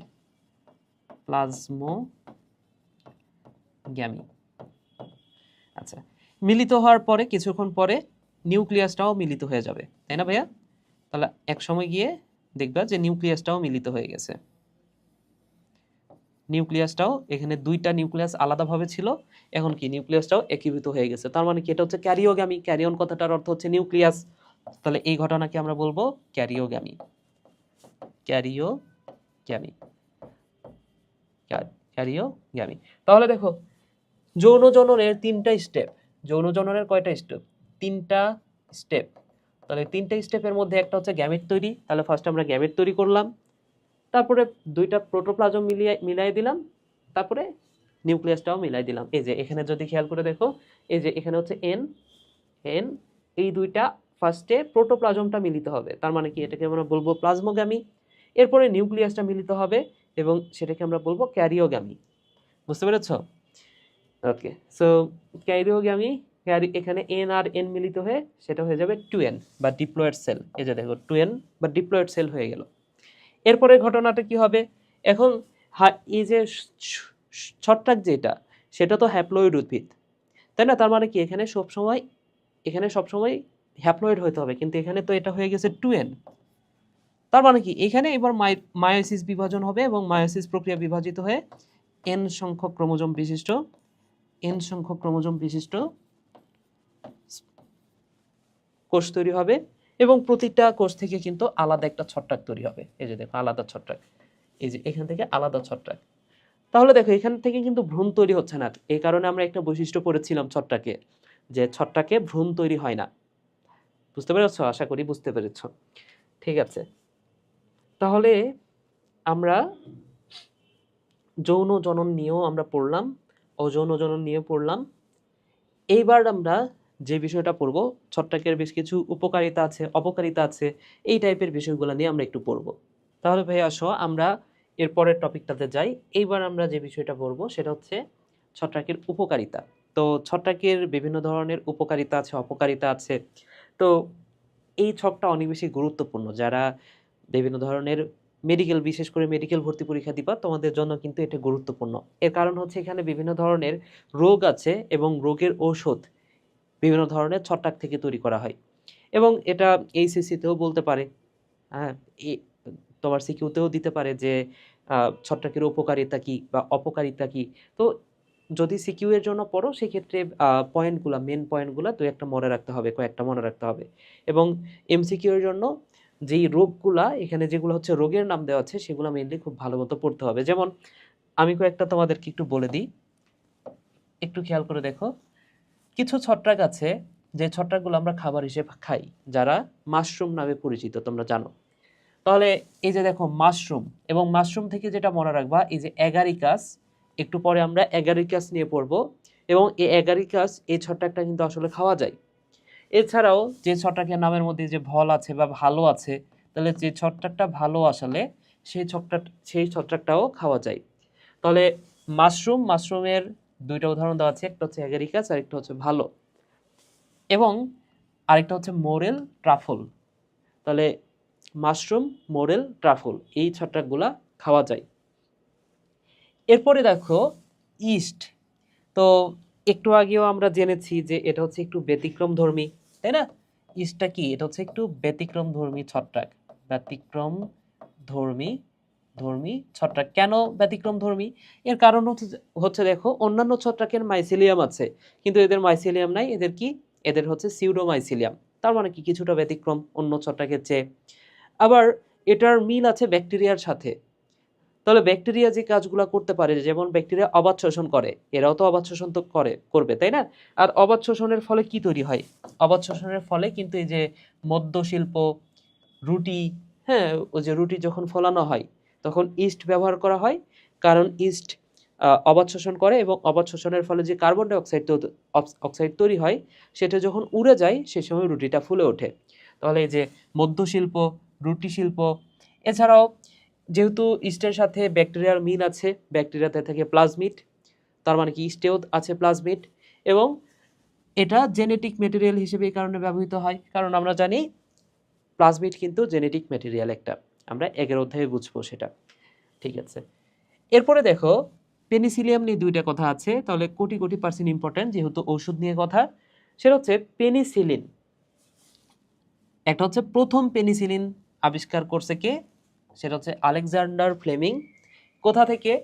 Penicillium notatum. তাহলে একটা হচ্ছে নোটাটুম আর একটা হচ্ছে ক্রাইসো, তাহলে ক্রাইসোজেনাম। একটা হচ্ছে নোটাটুম, পেনিসিলিয়াম নোটাটুম, আর একটা হচ্ছে ক্রাইসোজেনাম। তো যদি তোমাকে বলে যে প্রথম পেনিসিলিয়াম আবিষ্কৃত হয়েছে কোথা থেকে? পেনিসিলিয়াম নোটাটুম থেকে। আর যদি বলে প্রথম বাণিজ্যিকভাবে, তাহলে সেটা হচ্ছে ক্রাইসো। তাহলে নোটাটুম এটা হচ্ছে ধরে নাও যে নতুন, মনে রাখতে পারো। তাহলে নতুন মাত্রই পেনিসিলিয়াম আবিষ্কার হয়েছে, তাহলে সেটা তো নোটাটুম, নতুন নতুন পেনিসিলিয়াম থেকে, তাই না? পেনিসিলিয়াম নোটাটুম বা পেনিসিলিয়াম নতুন, এভাবে পড়তে পারো। আর যেটা হচ্ছে ক্রাইসো, নামের মধ্যে ক্রাশ ব্যাপারটা আছে, সেখান থেকে বাণিজ্যিকভাবে, মানে কি সেখান থেকে লাভজনক উপায়ে পেনিসিলিনটা আবিষ্কার করা হয় বা তৈরি করা হয়। এরপরে দেখো আর্গট তৈরিতে। তাহলে এই আর্গট যখন হচ্ছে সন্তান জন্মদানের পরে রক্তক্ষরণ যদি হয়, রক্তক্ষরণ বন্ধ করতে এই আর্গটটা ব্যবহৃত হচ্ছে। তার মানে এটা খুবই গুরুত্বপূর্ণ, যেহেতু ঔষধ রিলেটেড কিছু একটা, এবং এটা তৈরি হয় কোথা থেকে? পারপিউরা থেকে। ওকে, তাহলে মুখস্থ করে নিতে হবে ভাইয়া এটা। এরপরে দেখো ডায়াস্টেজ এবং জৈব অ্যাসিড তৈরি স্টেরয়েড তৈরিতে। তাহলে এই যে এখানে হচ্ছে অ্যাসপারজিলাস, এটা অ্যাসপারজিলাস আর্থ্রাইটিস নিরাময়। তাহলে নামটা মনে রাখো, অ্যাসপারজিলাস আর্থ্রাইটিস। ওকে, এছাড়াও এই যে অ্যাসিড, অ্যাসপারজিলাস অ্যাসিড, এটাও তৈরি করে। ঠিক আছে, তাহলে অ্যাসপারজিলাস, অ্যাসিড, আর্থ্রাইটিস, 3টা ওয়ার্ড মনে রাখো। এরপরে দেখো মৃত্তিকাবাসীর যে ছত্রাক, এইখান থেকে যে ওষুধটা তৈরি হয় সেটা হচ্ছে সাইক্লোস্পোরিন, যেটা অঙ্গ ট্রান্সপ্লান্টে ব্যবহৃত হয়। তাহলে এটা মুখস্থ রাখতে হবে। এবং জিবেরেলা, তাহলে জিবেরেলা থেকে জিবেরেলিন, এই নামটাও মনে রাখো, জিবেরেলিন। ওকে, তাহলে দেখো নামের সাথে মিল আছে। তো এরকম যদি সবগুলো নাম হইতো তাহলে কিন্তু খুবই ভালো হইতো।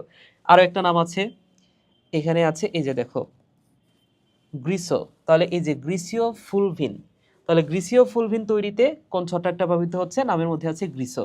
তাহলে একটা হচ্ছে জিবেরেলা, গ্রিসো, এই দুটা না পড়লেও হবে কারণ নামের সাথে মিল আছে, কারণ এমসিকিউতে তোমাকে কিন্তু অপশনটা দেয়াই থাকবে, তো সেইখানে তুমি নামটা দেখলে বুঝতে পারবা। এছাড়াও বাকি যেগুলো এগুলো একটু পড়বা। এবং শেষ সেটা দেখো, সেটা হচ্ছে এই যে স্যাকারোমাইস, অর্থাৎ ইস্টের কথাই বলা হয়েছে। এই স্যাকারোমাইস এখানে ইনভার্টেজ নামক উৎসেচক মানে হচ্ছে এনজাইম, উৎসেচক মানে ভাইয়া এটা হচ্ছে এনজাইম। ইনভার্টেজ নামক এনজাইম পাওয়া যায়, মৌলিক গবেষণায় এটা ব্যবহৃত হয়। এছাড়া মদ তৈরিতে ব্যবহৃত হওয়ায় একে ব্রিওয়ার ইস্টও বলা হয়। তাহলে মদ তৈরিতে এটা ব্যবহৃত হচ্ছে, আমরা তো আগে দেখছি ইস্ট কোথায় ব্যবহৃত হয়, মদ্য শিল্পে ব্যবহৃত হচ্ছে।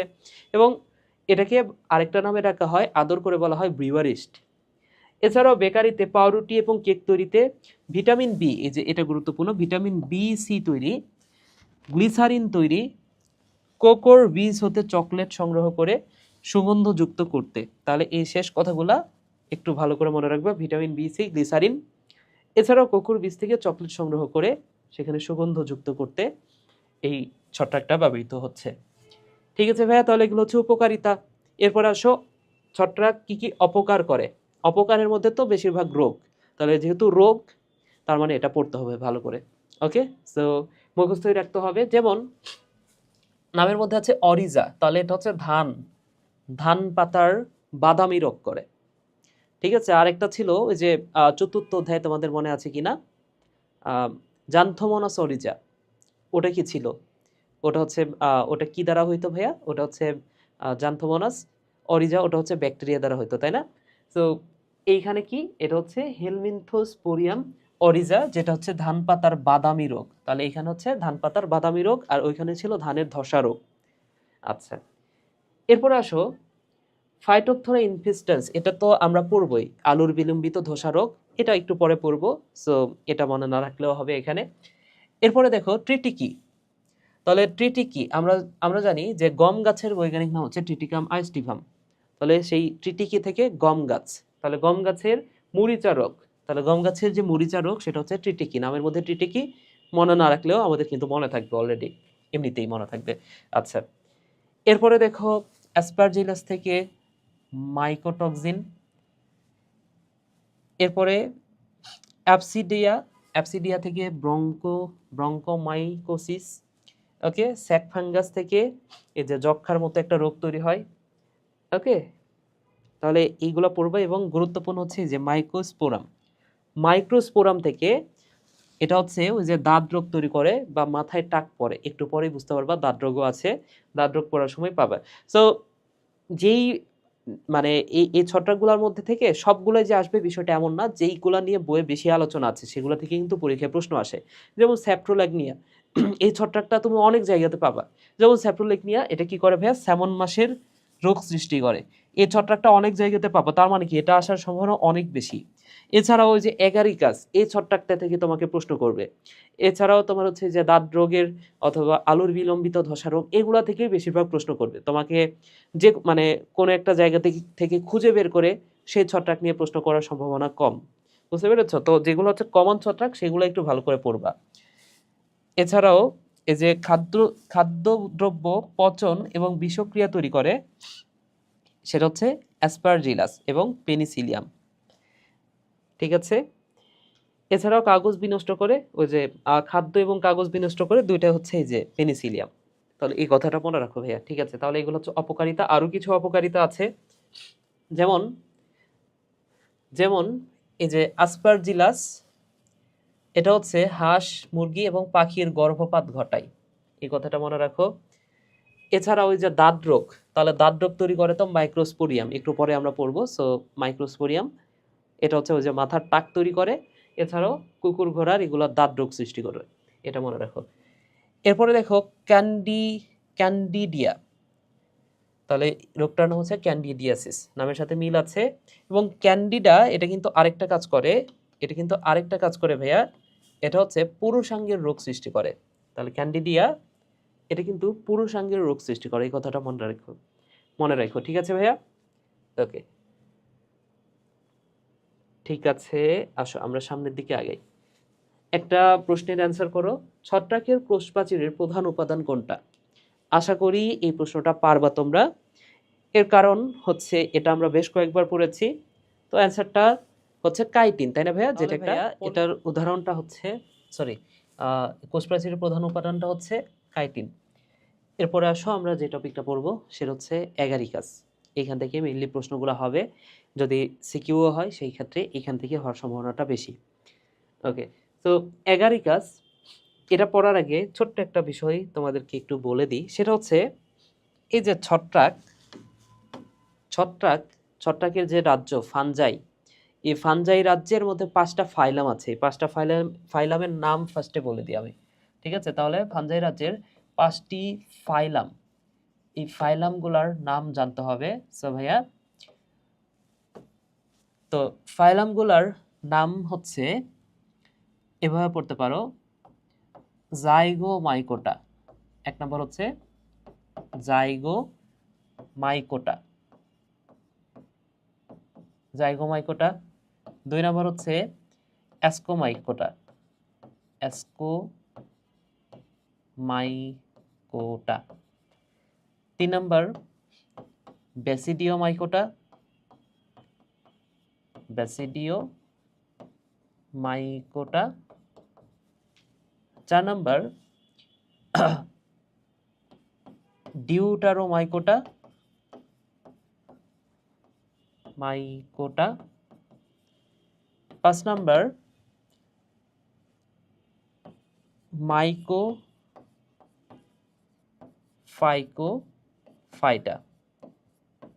সো নামগুলো আশা করি বুঝতে পেরেছো, জাইগোমাইকোটা, অ্যাসকোমাইকোটা, ব্যাসিডিওমাইকোটা, ডিউটারোমাইকোটা, মাইকোফাইটা। ফাইলামগুলোর মধ্যে যেটা ব্যাসিডিওমাইকোটা, এই ফাইলামের উদাহরণটা হচ্ছে অ্যাগারিকাস।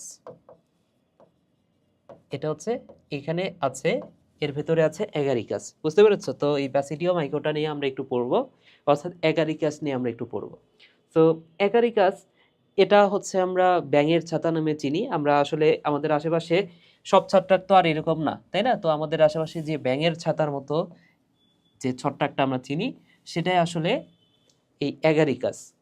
এবং অ্যাগারিকাসের নিচের দিকেই তো আছে এই যে দৈহিক অংশ, তাই না? তাহলে এইটা হচ্ছে দৈহিক অংশ, এই যে এই অংশটুকু, এটাকে আমরা বলতে পারি দৈহিক অংশ। এবং এই দৈহিক অংশ তৈরি হয় মাইসিলিয়াম দ্বারা, এবং মাইসিলিয়ামে অসংখ্য হাইফা দ্বারা গঠিত, তাই না ভাইয়া? এগুলো আমরা আগেই পড়েছি।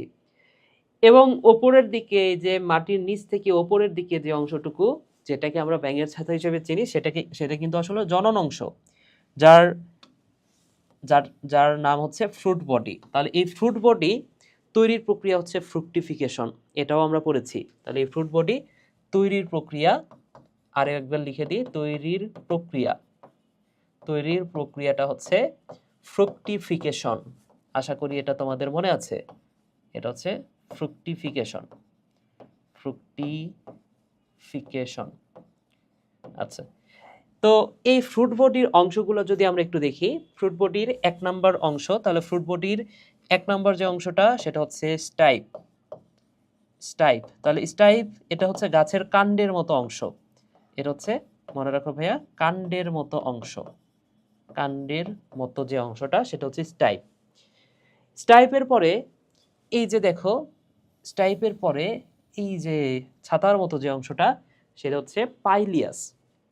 ওকে, সো 2 নম্বর অংশটা হচ্ছে পাইলিয়াস, এটা হচ্ছে পাইলিয়াস। তাহলে পাইলিয়াস কি ভাইয়া? পাইলিয়াস হচ্ছে ছাতার মতো অংশ, এটা হচ্ছে ছাতার মতো অংশ হচ্ছে পাইলিয়াস। 3 নাম্বার মনে রাখো, এই ছাতার মতো যে অংশ তরুণ অবস্থায় এখানে একটা আবরণ থাকে, তাহলে পাইলিয়াসের যে আবরণ সেটা কি, সেটা হচ্ছে ভেলাম। নামটা মনে রাখো, ভেলাম। ভেলামটা কি ভাইয়া? এটা হচ্ছে পাইলিয়াসের আবরণ। পাইলিয়াসের লিয়াসের আবরণ, এবং এটা থাকে তরুণ অবস্থায়, যে কোনো অবস্থায় না, এটা কিন্তু ভাইয়া তরুণ অবস্থা। এটা হচ্ছে পাইলিয়াসের আবরণ, এবং এই আবরণটা দেখা যায় তরুণ অবস্থায়, তরুণ ছত্রাকে। আশা করি বুঝতে পেরেছো। আচ্ছা, এরপরে দেখো, এই যে এইখানে গোলাকার যে অংশ বা চক্রাকার যে অংশ, একদম তুমি যদি মাথাটা কল্পনা করো, এই মাথার যে চক্রাকার অংশটা স্টাইপের, স্টাইপের এই চক্রাকার অংশটাকে বলা হচ্ছে অ্যানুলাস। ঠিক আছে ভাইয়া, এটা হচ্ছে অ্যানুলাস। অ্যানুলাস। তো এই অ্যানুলাসের মধ্যে কি আছে? অ্যানুলাস, সরি, অ্যানুলাস এটা কি? এটা হচ্ছে চক্রাকার অংশ। তাহলে স্টাইপসের মাথায় চক্রাকার অংশ, স্টাইপ এর মাথায় চক্রাকার অংশ, চক্রাকার অংশ হচ্ছে অ্যানুলাস। এবং সবচেয়ে গুরুত্বপূর্ণ যে বিষয়টা, এই যে এগারিকাসের, এগারিকাসের বা তোমরা যারা ছত্রাকটা দেখেছো তাদের এই যে, তোমরা অবশ্যই দেখেছো এখানে নিচের দিকে ঝোলানো অবস্থায় এই যে এই অংশগুলা, এই অংশগুলোর নাম হচ্ছে গিল বা ল্যামেলি। তাহলে এইটার নাম কি ভাইয়া? এটা হচ্ছে গিল বা ল্যামেলি। তাহলে এই নামটা মনে রাখো। তাহলে 5 নাম্বার যে অংশ ফ্রুট বডির, তাহলে এগুলো হচ্ছে ফ্রুট বডির অংশ। তাহলে 5 নাম্বার যে অংশটা সেটা হচ্ছে গিল বা ল্যামেলি, গিল বা ল্যামেলি। তাহলে এই গিল বা ল্যামেলি এখানে কি, এটা হচ্ছে ঝোলানো অংশ, নিচের দিকে ঝোলানো অংশ। এবং এই গিল বা ল্যামেলি সবচেয়ে গুরুত্বপূর্ণ জিনিসটা ধারণ করে এই ছত্রাকের, সেটা হচ্ছে ব্যাসিডিয়াম। তাহলে এই গিল বা ল্যামেলির ছোট্ট একটা অংশ যদি তুমি একটু পর্যবেক্ষণ করো, এখান থেকে ছোট্ট একটা অংশ নিয়ে তুমি যদি একটু পর্যবেক্ষণ করে দেখো, তাহলে তুমি দেখতে পাবা এই যে এইরকম একটা অংশ। আরো কিছু আছে, তবে মেন জিনিসটা হচ্ছে এইটাই। এই জিনিসটাকে বলা হচ্ছে ব্যাসিডিয়াম। এটার নাম হচ্ছে ব্যাসিডিয়াম। তাহলে ব্যাসিডিয়ামে, ব্যাসিডিয়ামে যে স্পোরটা থাকে, এখানে তো স্পোর থাকে তাই না, জননাঙ্গ যেহেতু, তার মানে কি স্পোর থাকবে। এই ব্যাসিডিয়ামে যে স্পোরটা থাকে সেটা নাম হচ্ছে ব্যাসিডিও স্পোর। নাম কি ভাইয়া? ব্যাসিডিয়ামে যে স্পোরটা থাকে, স্পোরের নাম কি? ব্যাসিডিও স্পোর। এবং স্পোরের সংখ্যাটা মনে রাখতে হবে, স্পোরের সংখ্যা হচ্ছে 4টি। তাহলে 4টি ব্যাসিডিও স্পোর তৈরি হয়। তাহলে দেখো এখানে কয়টা ব্যাসিডিও স্পোর তৈরি হয়েছে? 1টা, 2টা, 3টা, 4টা। তাহলে ব্যাসিডিয়ামের মাথায় 4টি ব্যাসিডিও স্পোর তৈরি হয়। এই কথাটা খুবই গুরুত্বপূর্ণ। আচ্ছা, এইবার আসো, যে বিষয়টা আমাদের জানতে হবে সেটা হচ্ছে, তাহলে যে গিলের গঠনটা আমাদের একটু দরকার। তাহলে এই যে গিল নিয়ে আমরা, গিল সম্পর্কে আমরা জানলাম, এই গিলটা নিয়ে আমরা আরেকটু পড়ি। সেটা হচ্ছে ভাইয়া, এই যে গিলের প্রস্থচ্ছেদ করলে আমরা 3টে স্তর পাবো। 3টে স্তরের মধ্যে প্রথম স্তরটা হচ্ছে ট্রমা। প্রথম স্তরটা কি ভাইয়া? ট্রমা। এবং ট্রমা হচ্ছে সবচেয়ে নিচের অংশ। এই যে নিচের এই কোষগুলা, লম্বাকৃতি যে কোষগুলা দেখতেছো, এইগুলো হচ্ছে ট্রমা। এবং এখানে 2টা নিউক্লিয়াস থাকে। তাহলে 2টা নিউক্লিয়াস মানে কি? এটা হচ্ছে ডাইক্যারিওটিক। এবং ট্রমা এখানে হচ্ছে বন্ধা কোষ দ্বারা আবৃত। এটা হচ্ছে বন্ধা কোষ দ্বারা আবৃত। ঠিক আছে। দ্বিতীয় কথা হচ্ছে, এই ট্রমায় 2টা নিউক্লিয়াস থাকে, 2টি নিউক্লিয়াস। আর 2টা নিউক্লিয়াস মানে হচ্ছে, এটাকে আমরা বলতে পারি ডাইক্যারিওটিক। এটাকে আমরা বলতে পারি ভাইয়া ডাইক্যারিওটিক কোষ, ডাইক্যারিওটিক। আশা করি বুঝেছো। ঠিক আছে, তাহলে 2 নাম্বার হচ্ছে তাহলে ট্রমা, 1 নাম্বার হচ্ছে ট্রমা, 2 নাম্বার হচ্ছে সাব হাইমেনিয়াম, আর একটা হচ্ছে হাইমেনিয়াম। তাহলে হাইমেনিয়াম হচ্ছে এই অঞ্চলটুকু। তাহলে হাইমেনিয়ামের নিচে, নিচে কোনো কিছু বুঝাইতে সাব, সাব শব্দটা ব্যবহার করা হয়।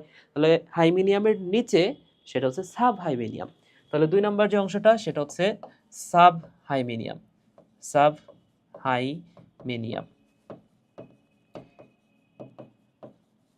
ওকে, সো এই সাব হাইমেনিয়াম, এই সাব হাইমেনিয়ামে 2 থেকে 3টা নিউক্লিয়াস থাকে, 2 থেকে 3টি নিউক্লিয়াস থাকে, নিউক্লিয়াস থাকে। এবং এই সাব হাইমেনিয়ামের কোষগুলো দেখো তো ভাইয়া কেমন? এই কোষগুলো হচ্ছে গোলাকার, তাই না? ছোট গোলাকার, 2 থেকে 3টা নিউক্লিয়াস বিশিষ্ট। তাহলে এটা দেখতে কেমন ভাইয়া?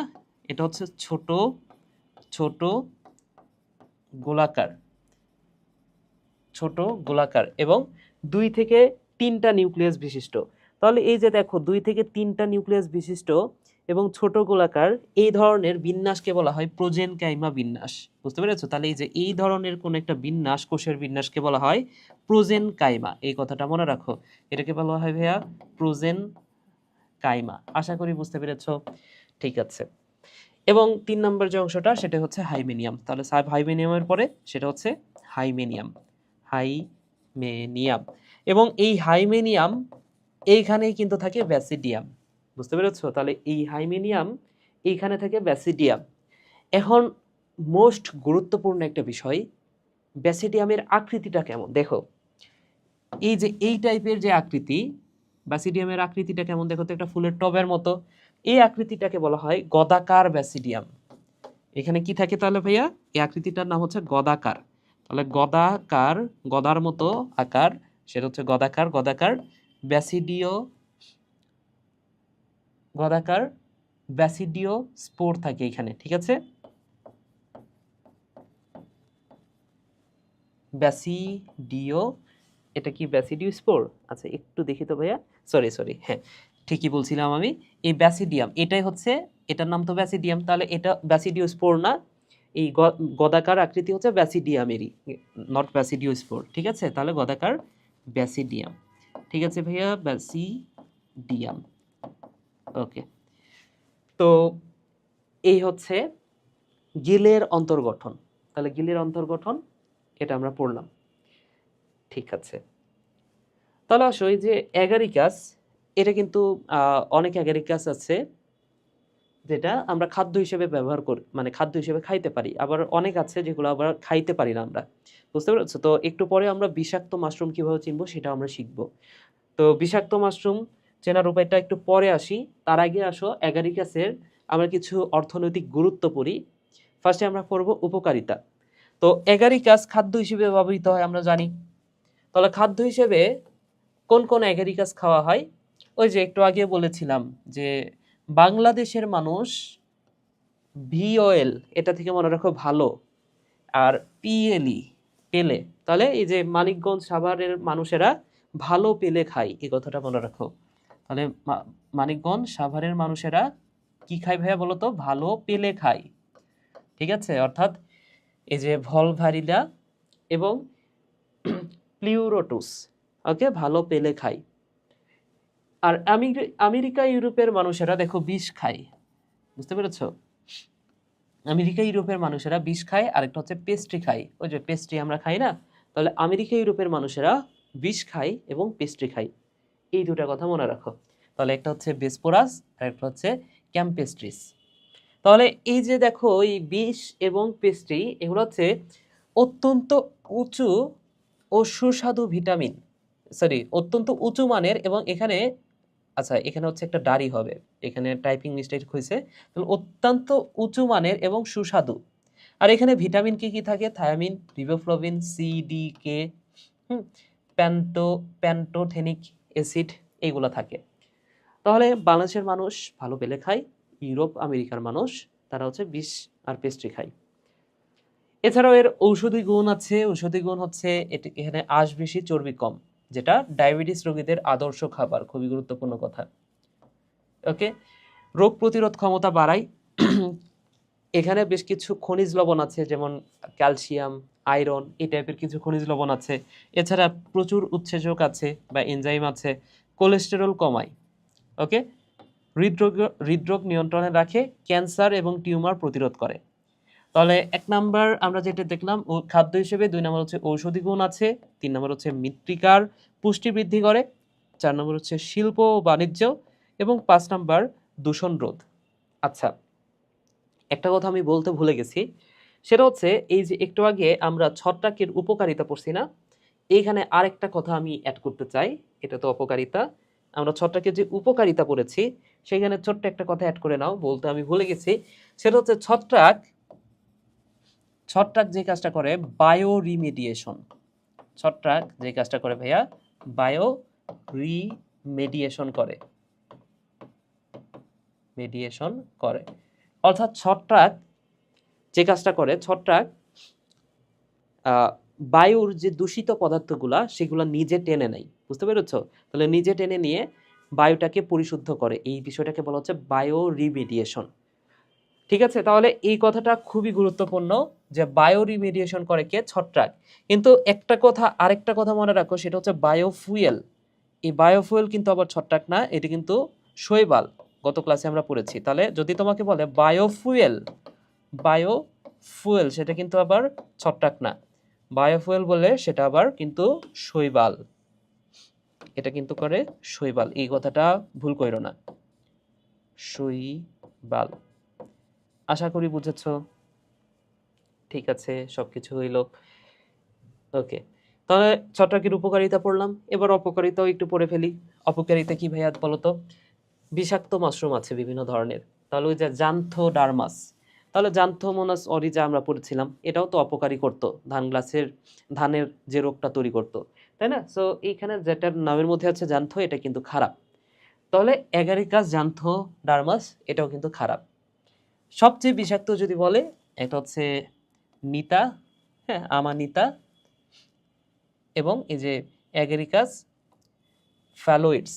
ওকে, সো এগুলো হচ্ছে সবচেয়ে বিষাক্ত। তাহলে বিষাক্ত মাশরুমগুলা মনে রাখবা, বিনাশী কার্য করে এটা। বিভিন্ন ধরনের মানে বিভিন্ন ধরনের কাঠ, বা এই যে একটু আগে আমরা পড়েছি কাঠের ক্ষতি করতেছে, কাগজ নষ্ট করে ফেলতেছে, তাই না? তাহলে বিভিন্ন ধরনের বিনাশী কার্যক্রম করতেছে ছত্রাক। জৈব বস্তুর ঘাটতি, ছত্রাক যেখানে জন্মাবে সেইখান থেকে সব জৈব বস্তু সে নিজের কাছে টেনে নেবে। তার মানে কি, অন্য কেউ আর জৈব বস্তু পাচ্ছে না, তাই না? যেমন হচ্ছে মৃত জীবদেহের উপরে তো ছত্রাক জন্মায়, তো ছত্রাক জন্মানোর সাথে সাথে সে তার হচ্ছে এখান থেকে সে কিন্তু যে জৈব উপাদানগুলা সেটা টেনে নেবে নিজের কাছে, বুঝতে পেরেছো? এবং এই অ্যাগারিকিয়াস সম্পর্কে আরেকটা কথা মনে রাখো, অ্যাগারিকিয়াসের যে হাইফি সেটা দিনে 1 কিলোমিটার পর্যন্ত বৃদ্ধি পায়। ঠিক আছে, ছত্রাকের যে হাইফি, অ্যাগারিকাসের হাইফি, রিকাস এর হাইফি দিনে 1 কিলোমিটার পর্যন্ত বৃদ্ধি পেতে পারে। দেখছো কত দূর পর্যন্ত বৃদ্ধি পেতে পারে? বৃদ্ধি পেতে পারে, এই কথাটা ভাইয়া মনে রাখতে হবে। ঠিক আছে, ওকে, তাহলে এতটুকু হইল। এরপরে আসো, ছত্রাকের অপকারিতাও আমরা পড়লাম। এইবার আসো আমরা ছত্রাক ঘটিত কিছু রোগ পড়বো। সেটা হচ্ছে প্রথম 2টা রোগ পড়বো, একটা হচ্ছে আলুর বিলম্বিত ধসা রোগ। তাহলে দেখো, আলুর বিলম্বিত যে ধসা রোগ, আলুর অবস্থাটা কি হয়েছে দেখো, এই যে ছত্রাক উৎপন্ন হয়েছে, যে সাদা সাদা এইগুলো হচ্ছে ছত্রাক। এছাড়াও দেখো পাতা বাদামি বর্ণ ধারণ করছে, তাই না? আচ্ছা, তাহলে আলুর বিলম্বিত ধসা রোগ এটা কোন ছত্রাক দ্বারা হয় সেটা তোমার মনে রাখতে হবে। সেটা হচ্ছে ভাইয়া ফাইটোপথোরা ইনফেস্টেন্স। ওকে, যেটাকে আরেকটা নামে পরিচিত, যেটাকে বলা হয় আইরিশ লাম্পার। তাহলে ফাইটোপথোরা ইনফেস্টেন্স, অথবা এটাকে বলা হয় আইরিশ লাম্পার। তো আয়ারল্যান্ডের মানুষদের প্রধান যে খাদ্যটা সেটা হচ্ছে আলু। তো এই আলুর যে ব্লাইট রোগ, এই ব্লাইট রোগের কারণে কিন্তু আয়ারল্যান্ডের যে আলুটা, এটা কিন্তু সব আলু কিন্তু একবার ধ্বংস হয়ে গেছিল। এরপরে হচ্ছে দুর্ভিক্ষ হয়ে অনেক মানুষ মারা গেছিল। তো এই কারণে এটাকে বলা হচ্ছে আইরিশ লাম্পার। এবং এটার শ্রেণীটা দেখো, ফাইকোমাইসিটিস। প্রথম শুরু হয়েছিল কোথায়? দক্ষিণ আমেরিকায়। প্রকোপ বেশি এটার শীতপ্রধান অঞ্চলে। এর দেহ হচ্ছে সিনোসাইটিক মাইসিলিয়াম আছে এখানে। ওকে, মাইসিলিয়াম এটা হচ্ছে সিনোসাইটিক। এবং আইরিশ দুর্ভিক্ষ হয়েছিল কত সালে? 1840 দশকের মাঝে আয়ারল্যান্ডে প্রায় 10 লক্ষ মানুষ না খেয়ে মারা যায়। কারণ কি, তাদের প্রধান খাদ্য হচ্ছে আলু, আর আলু যদি নষ্ট হয়ে যায় তাহলে তারা আলু পাবে কোথায়, তাই না? এছাড়াও জার্মানিতে মনে রাখো 7 লক্ষ। এছাড়া এই ফাইটোপথোরা ইনফেস্টেন্স আমরা যখন হস্টোরিয়াম পড়েছিলাম সেখানে কিন্তু দেখেছিলাম, সেটার উদাহরণ ছিল ফাইটোপথোরা। তাহলে এই হস্টোরিয়া বা শ্বসন অঙ্গ, সেই শ্বসন অঙ্গের নাম কি ভাইয়া? সেই শ্বসন অঙ্গের নামটা হচ্ছে হস্টোরিয়া, এটা আমরা জানি। এরপরে অযৌনজনন করে কনিডিও ফোরের মাধ্যমে, মনে রাখতে হবে। ক্রোমোজোম কয়টা? ক্রোমোজোম হচ্ছে 12টা। এই কয়েকটা ইনফরমেশন একদম টানা মুখস্থ করে নিতে হবে, বুঝতে পেরেছি? এখানে যে কয়েকটা দেয়া আছে। আচ্ছা, সঞ্চিত খাদ্য তৈলবিন্দু, এটা আমরা পড়েছি অলরেডি। প্রতিকার আমরা কিভাবে করব? প্রতিকারটা মনে রাখো, প্রতিকারটা হচ্ছে 1% বর্ধ মিশ্রণ। তাহলে প্রতিকার আমরা কিভাবে করতে পারি? বর্ধ মিশ্রণের মাধ্যমে, বুঝতে পেরেছো? তাহলে বর্ধ মিশ্রণ মানে কি ভাইয়া? বর্ধ মিশ্রণ মানে হচ্ছে এখানে কলা পানি থাকে, বুঝতে পেরেছো? বর্ধ মিশ্রণ মানে কি? কলা কলা পানির মিশ্রণ, কলা পানির মিশ্রণ। তাহলে কলা পানির মিশ্রণ, এটা যদি আমরা আলুতে দিই সেই ক্ষেত্রে এই রোগটা আর হবে না। তাহলে কলা পানি মানে কি? কপার সালফেট, লাতে লাইম আর পানি, তাহলে কলা পানি। আশা করি বুঝতে পেরেছো। আচ্ছা, আলু সংগ্রহের আগে সাইনোক্স বা অ্যামোনিয়াম থায়োসায়ানেট ছিটিয়ে পাতা ঝরিয়ে ফেলতে হবে এই রোগ থেকে প্রতিকার পাওয়ার জন্য। আচ্ছা, ঠিক আছে, তাহলে বাকি অংশটুকু একবার রিডিং দিয়ে দেখবা। এগুলো হচ্ছে মুখস্থ বিদ্যা। যেমন তোমাকে যদি বলা হয় ভাইয়া যে এই রোগের লক্ষণগুলা কি কি, এই রোগের লক্ষণগুলা বই থেকে জাস্ট একবার রিডিং দিবা। এগুলো মুখস্থের কোনো বিষয় না। এর কারণ হচ্ছে এগুলো থেকে এমনিতেই প্রশ্ন কম আসে, আর যদি কোনো কারণে এসেও যায় তারপরেও দুই একটা কিন্তু এমনিতেই আমরা লিখতে পারবো, তাই না? আমি যদি কোনোদিন নাও পড়ি তারপরেও একটা কথা আমি লিখতে পারবো।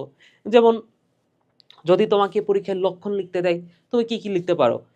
যেমন আমরা লিখতে পারি যে এখানে পাতা, একটু আগে দেখলাম যে বাদামি হয়ে যাচ্ছে, পাতা নষ্ট হয়ে যাচ্ছে, আলু নষ্ট হয়ে যাচ্ছে, আলুর ফলন কমে যায়, তাই না? তো এই কথাগুলো কিন্তু এমনিতেই লেখা যায়। তো তুমি যদি একবার জাস্ট বইটা রিডিং দাও, সেই ক্ষেত্রে তুমি কিন্তু এই বিষয়টা, মানে তুমি আরও কয়েকটা কথা অ্যাড করলেই কিন্তু তোমার হচ্ছে একটা সিকিউর অ্যান্সার হয়ে যাবে। যদি এগুলো কম আসে, তারপরে যদি কখনো চলে আসে, এই কারণে তুমি জাস্ট একবার রিডিং দিয়ে রাখবা, ঠিক আছে? আর এগুলো হচ্ছে আমার পড়ানোর কিছু নাই।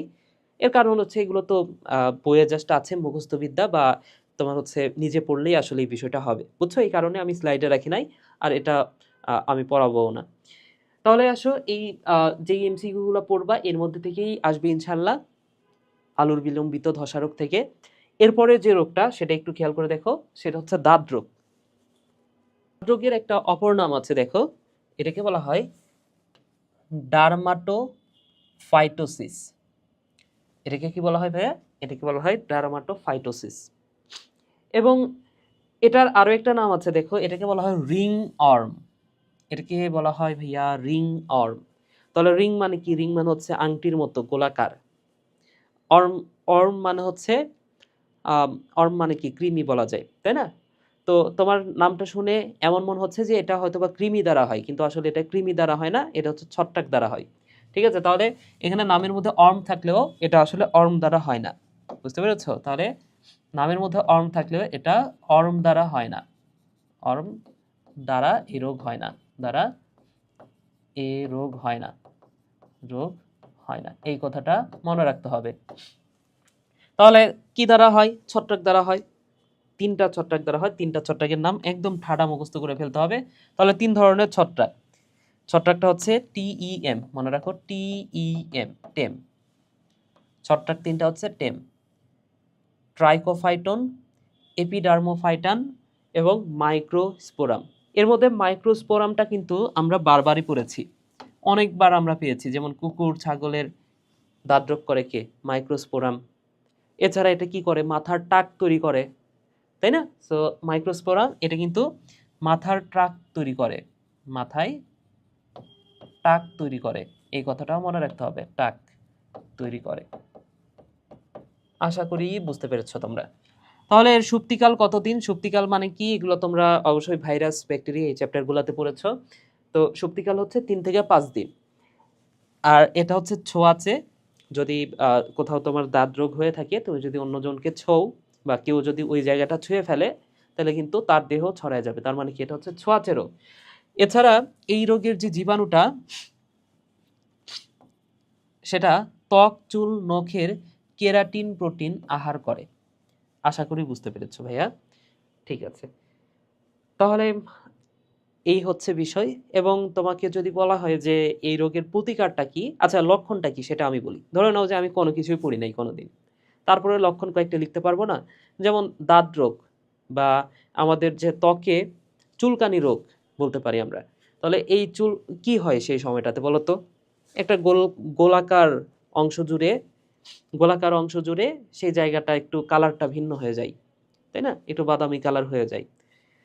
তারপরে সেই জায়গাতে অনেক সময় একটু ফোলা, ফোলা ওঠে, হ্যাঁ? বা একটু গুড়ি, গুড়ি অংশ দেখা যায়। এরপরে আ এখানে কি হয়? চুলকায়, তাই না? আর কি হয়? এখানে এখানে হচ্ছে আ যেমন হচ্ছে দাঁত ছোঁয়াচে বললাম। তাহলে টাচ করলে অন্য কেউ টাচ করলে বা অন্য কোথাও যদি টাচ লেগে যায়, সেই অংশটাতে দাঁত ছড়ায় পড়ে।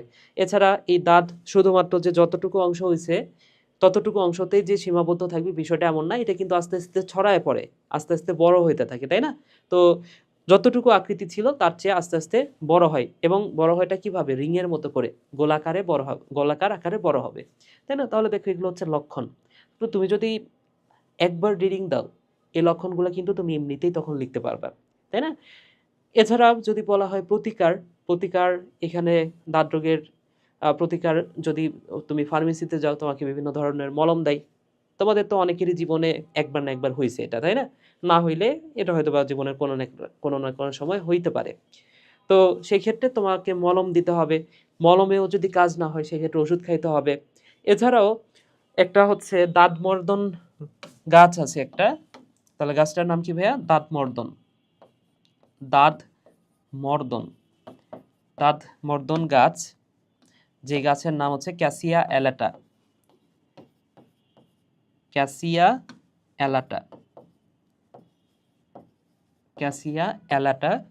এই গাছের রস এই গাছের রস যদি তুমি দাঁত দাঁতের ওই জায়গাতে লাগাই রাখো, তাইলে এটা হচ্ছে তোমার দাঁত রোগটা ভালো হয়ে যাবে। এটা কিন্তু পরীক্ষিত একটা বিষয়। বুঝতে পেরেছো? তাহলে ক্যাসিয়া অ্যালাটা বা দাঁত মর্দন এই গাছটার রস লাগায় রাখতে হবে যদি দাঁত হয়। আশা করি বুঝেছো। তাহলে আমাদের পড়াটা শেষ। লাস্ট আরেকটা কথা বলবো, এই যে সেটা হচ্ছে অ্যাগারিকাস সম্পর্কে। অ্যাগারিকাস অ্যাগারিকাস সম্পর্কে তো আমরা অনেক কিছু পড়ছি। তো লাস্ট আরেকটা কথা বলি, পরিচক্র। পরিচক্র জাস্ট ওয়ার্ডটা বলে দিই। ওয়ার্ডটা হচ্ছে পরিচক্র। পরিচক্র বিষয়টা হচ্ছে ভাইয়া, পরিচক্র মানে হচ্ছে অ্যাগারিকাস অ্যাগারিকাস মাঝে মাঝে একটা রিংয়ের মতো একটা গোলাকার অংশ জুড়ে অ্যাগারিকাসের জন্ম হয়। বুঝতে পেরেছো? তো ওই যে গোলাকার অংশ জুড়ে যদি অ্যাগারিকাস জন্ম নেয় তখন সেটাকে বলা হয় পরিচক্র। বুঝতে পেরেছো? বা ফেইরি রিং বলা হয়। ওকে, সো ছত্রাকের অংশটুকু শেষ হইলো। আমরা পরের ক্লাসে লাইকেন নিয়ে আলোচনা করব। লাইকেন হচ্ছে ছত্রাক এবং শৈবালের কম্বিনেশন। তো ক্লাসটা পুরাটা করার জন্য তোমাদেরকে ধন্যবাদ। সবাই ভালো থাকো ভাইয়ারা, সুস্থ থাকো। টাটা।